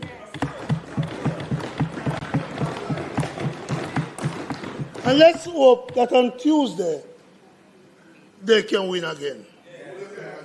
And for the second time, get to the World Cup. Democratic Republic of Congo, you don't know that? So we start there. Secondly, President, you and I hope that the College of Jamaica will prevail tomorrow. He's wearing purple. He's wearing purple. 1 minute. But he didn't go to KC. 1 minute, please. Senator Apka Fitzhenley, the man is talking about Jamaica College. He will do so unhindered by any remark from yourself. Go ahead, please. Worse when he's wearing purple. Worse when he's wearing a purple tie. So, Mr. President, let's start there. By looking to our sportsmen and women. And that allows me to also, from this floor, salute and thank the people and government of Cuba who built for us the GC Foster College. Because it is that college that has allowed us to proliferate sporting coaches throughout many different disciplines and make us a world power in athletics. The Cubans help us there, and they help us in other schools. They help us in health for many years. Misunderstood. President, I was happy when this Prime Minister and yourself attended the funeral of Fidel Castro, who survived 11 presidents of the United States who attempted to kill him, every single one of them. I will never forget, President, the Cubans who sought Jamaica's assistance to allow them to transit to Angola, to stop the apartheidists who wanted to overrun Angola, and then to attack the ANC in South Africa. The Cuban internationalist fighter. And Jamaica paid a price. We paid a price because Kissinger came here to say we should not allow the Cubans any support. So it's clear to me. Nelson Mandela. Nelson. Is he finished yet? Nelson Mandela, that great freedom fighter, his first international visit after coming out of prison and becoming president was to Cuba. Because Cuba has been a shining light of internationalism. What has Jamaica been? Talk about Jamaica. I'm in the Parliment of Jamaica. I have all the time, Because imbeciles like Marlon doesn't understand history. Doesn't understand history. And so I want from this Parliament to thank our Cuban brothers and sisters for their internationalism and their support. Mr. President, you're right, and I hear the minister commending the teachers for staying. President, at my stage and age, I can claim to be the one person in this chamber who have heard the most budget presentations in the country. You have been out of the country a little bit studying. So I can claim she also was out. Perfect. So I have been here, and I can say without fear of contradiction that between 62 and now, I have heard the most budget presentation. It's a huge thing. I show respect for it. And what it tells me is that much of the speeches I'm hearing here today, I've heard them before. There's nothing new under the sun. Ecclesiastes 1:9. That's what it says. There's nothing new under the sun. No, I've heard it, but you haven't heard my one. So you need to hear my one now. So, Mr. President, I've heard great announcements. I heard great re-announcements. I've even heard greater re-announcements. So let's take some. For many months, for years, in the lobby of this Parliament, was a miniature presentation of the new Parliament. That's fine. I'm not sure you will be either.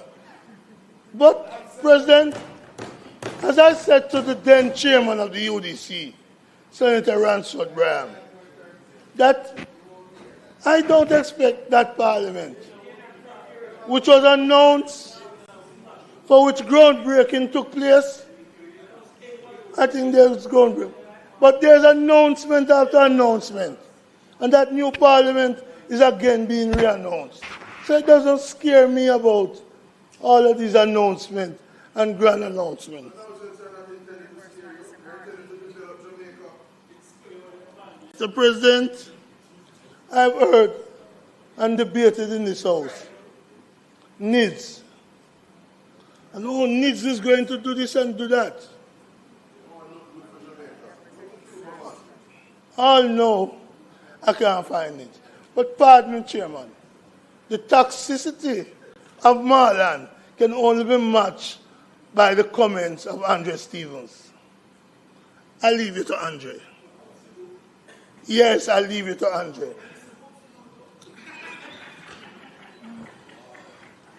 So, let me be clear.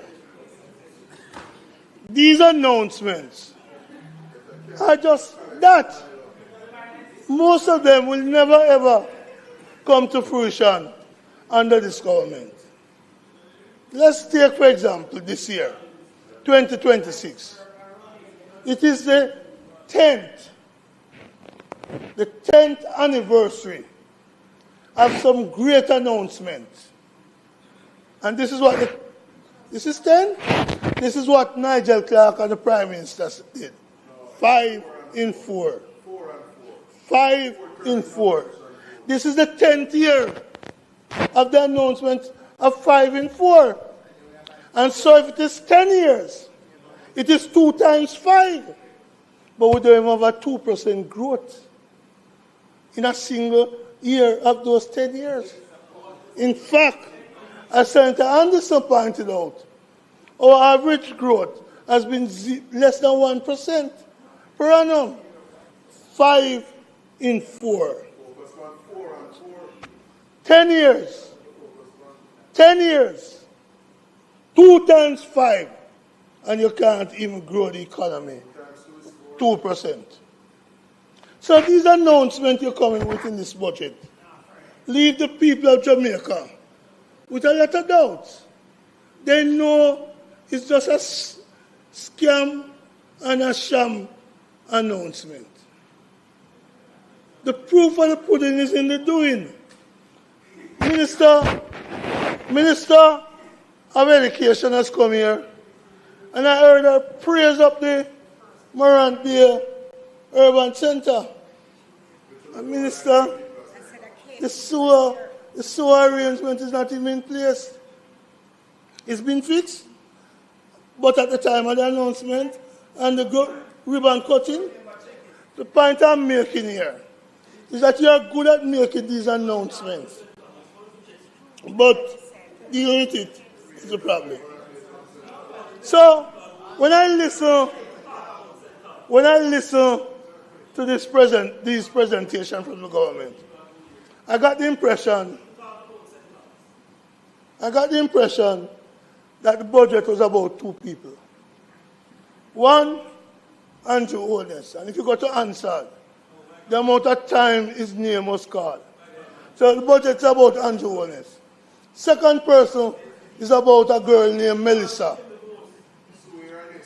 That's what this budget debate in the Senate this morning has been about. Melissa, blame Melissa, praise Andrew. 2 persons. That's all. Blame Melissa, praise Andrew. Mr. President, my name was called a lot. Mr. President, let me address very quickly. Let me deal very quickly with the issue of salary and productivity. Because Senator Duncan, I love and promote productivity. I am on record of signing an agreement with backside company called. I never did.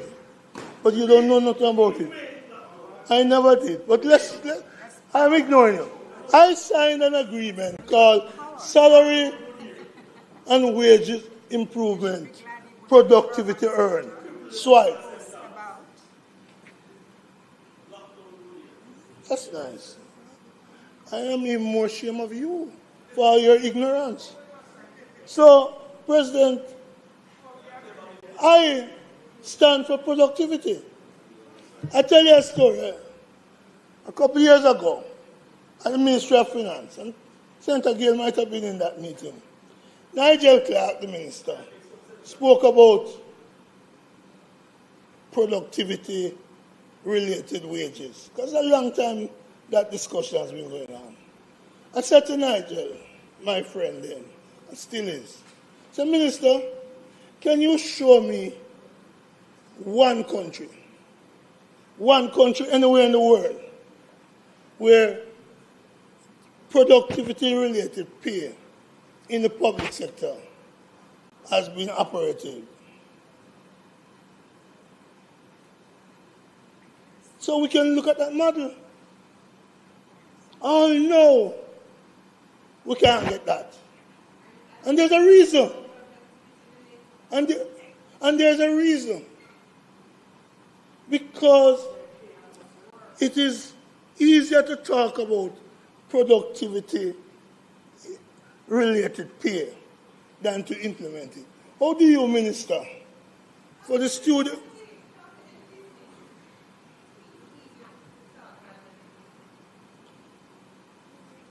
Minister, I'm talking to you now. How do you measure your teachers who have gotten the students who are lowest in the GSAT,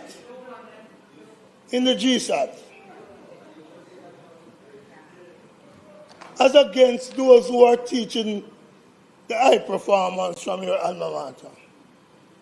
Different measurement. And these are some of the difficulties we face when we talk about productivity-related pay. For example, if you want to talk about crime reduction, shouldn't you be paying the police much, much more now for their success in reducing crime? Yeah. But your proposal to them is 2%. So murder don't 40%. But your proposal to them is 2%, the same as the other person who does not achieve any productivity gain. So it's a difficult subject, easier for the Prime Minister to talk about.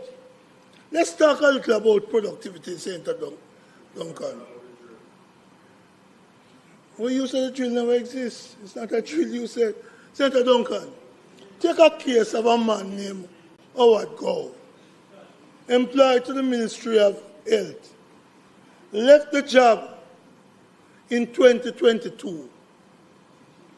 And today, sent me a text today, Senator Thompson still can't get him gratuity after 4 years. That's the wrong person. Why would you text someone else? You shouldn't have to text anybody. The system should. You don't want to know. I thought you wanted to help. You don't want to know. He has texted everybody in our ministry. And he has now come to me to assist him. That's why he's texting me. And I am making progress against the bureaucracy that is not getting things done. You spoke about your business people, you know. So let me do my talking now. Let's talk, it don't matter how much I have. Let's talk about productivity.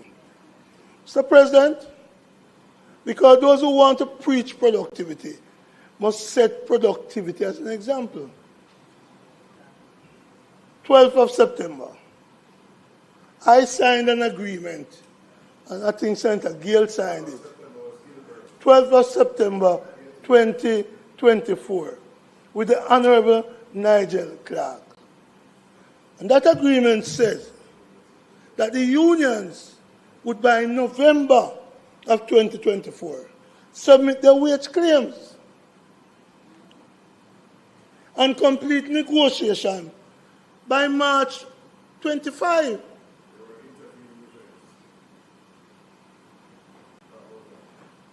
The unions complied. We submitted our claims. Senator Duncan, up to now, the negotiation that was to be completed by the 31st of March 2025 is still not completed. And the workers in the public sector who are to get their salary increase from last year still have not received it. And the reason for that is a total failing of the Ministry of Finance. It's about the leadership of finance. It is leadership of companies that will gain you productivity. And when our government speaks of lack of productivity, they are admitting a lack of leadership on their part. And so I speak to that. That if you want productivity, the unions have already committed to work with you productively. It is the government who is failing. And that is why the Prime Minister can get up in the Parliament and make big talk.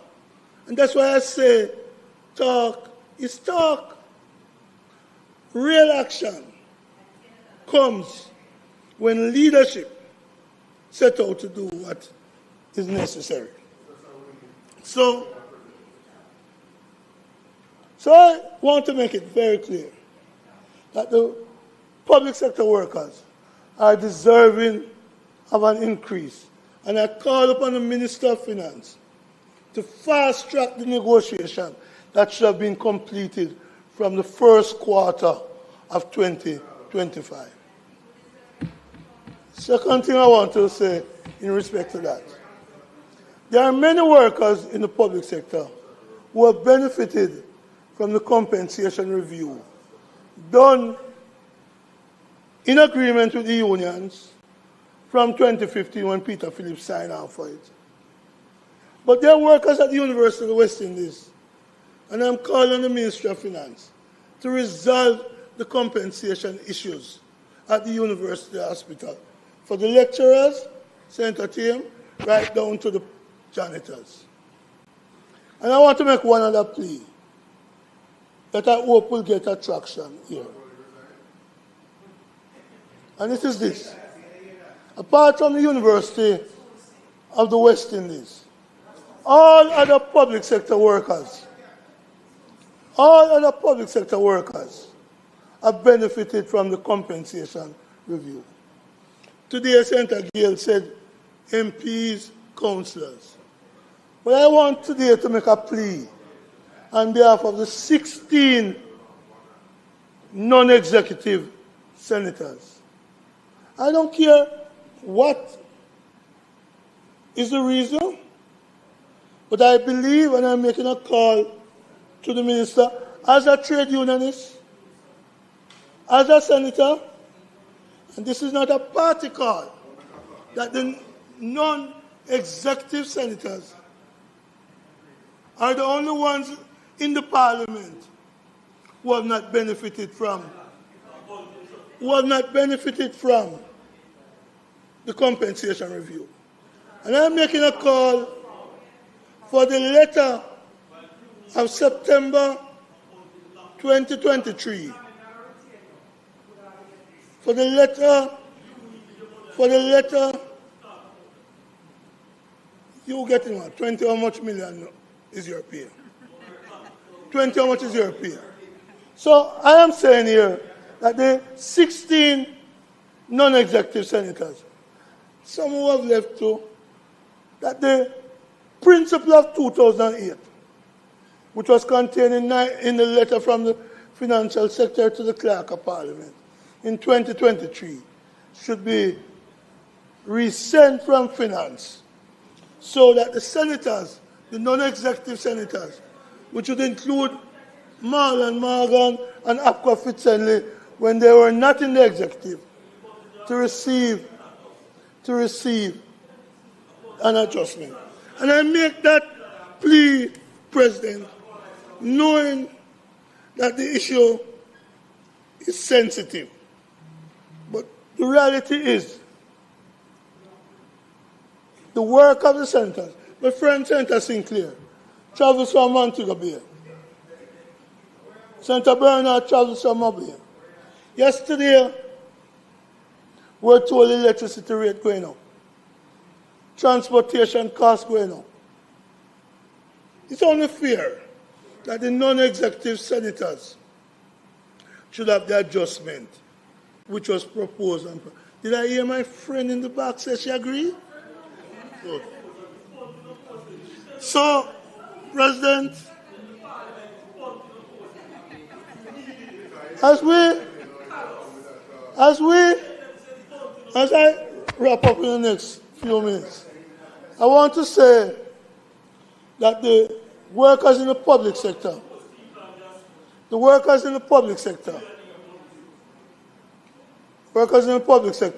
who receive duty concession, that the $1.4 billion that the government intends to receive in taxes is not worth squeezing the public sector workers.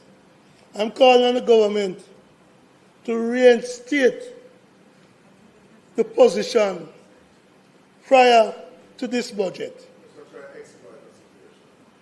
I'm calling on the government to reinstate 1.4, President, in the context of a 1.3, 1.4 trillion budget is truly chicken feed.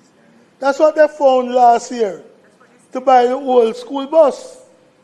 Why squeeze the public sector workers? Why deprive them of the full benefit? And so my call is a restoration. My call is for a restoration of the school bus, of the duty concession to the public sector workers. Because, Mr. President, if the budget is about people, which it ought to be, then this budget hasn't really connected with the people. The minimum wage workers expected, based on what you said to them, your manifesto. You prefer me point on you? No, but you are not important.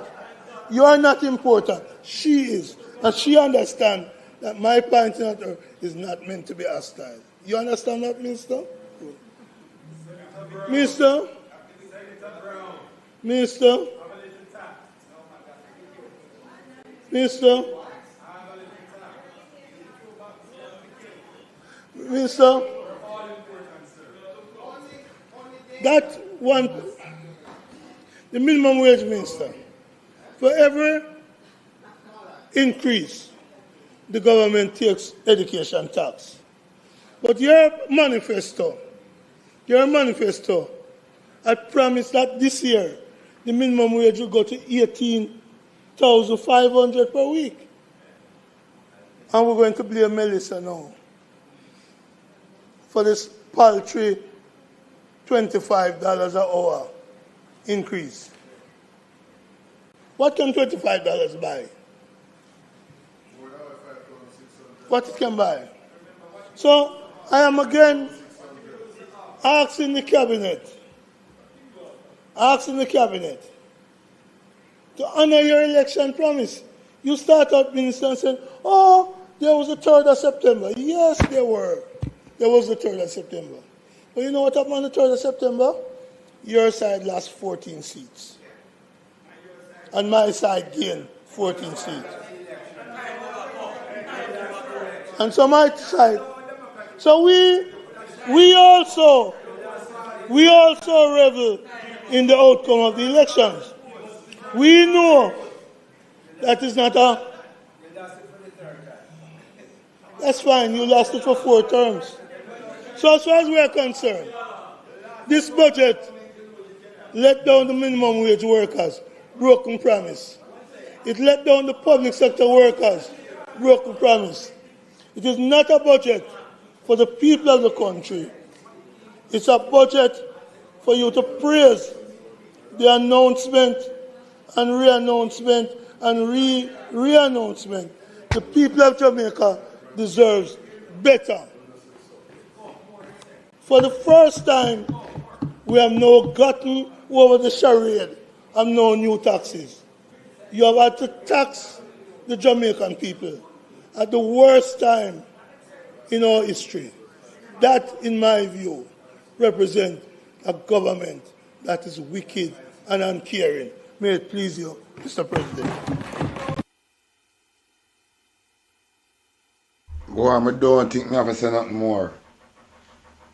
That proves, say, you have a government Thank you very that much, is Senator uncaring and fucking wicked.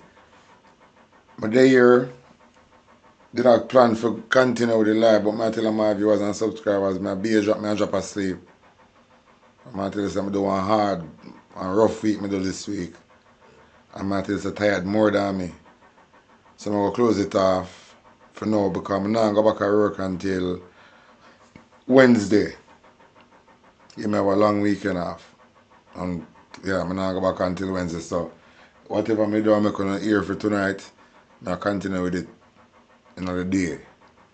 So until them time, they big up on yourself. I don't think I have to say nothing more. Yeah. D to the R and the X. Dummy on the beat, so it's a bang. Oh, them so thief. Oh, them so thief. Oh, them so thief. Oh, them so thief. Oh, them so thief. Oh, them so thief. Tough turn a thief, bombas a thief. Julechi a thief, Roda a thief. Fly Green a thief, Desmond a thief.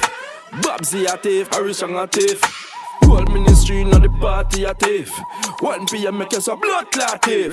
Be a corruption, all police and soldier thief. Jamaica something wrong. Millions and billions, the whole of them a thief. Now them want raise tax, make the highland grieve. When you boy long and poor man get the squeeze. We a march to a king's house and back the street.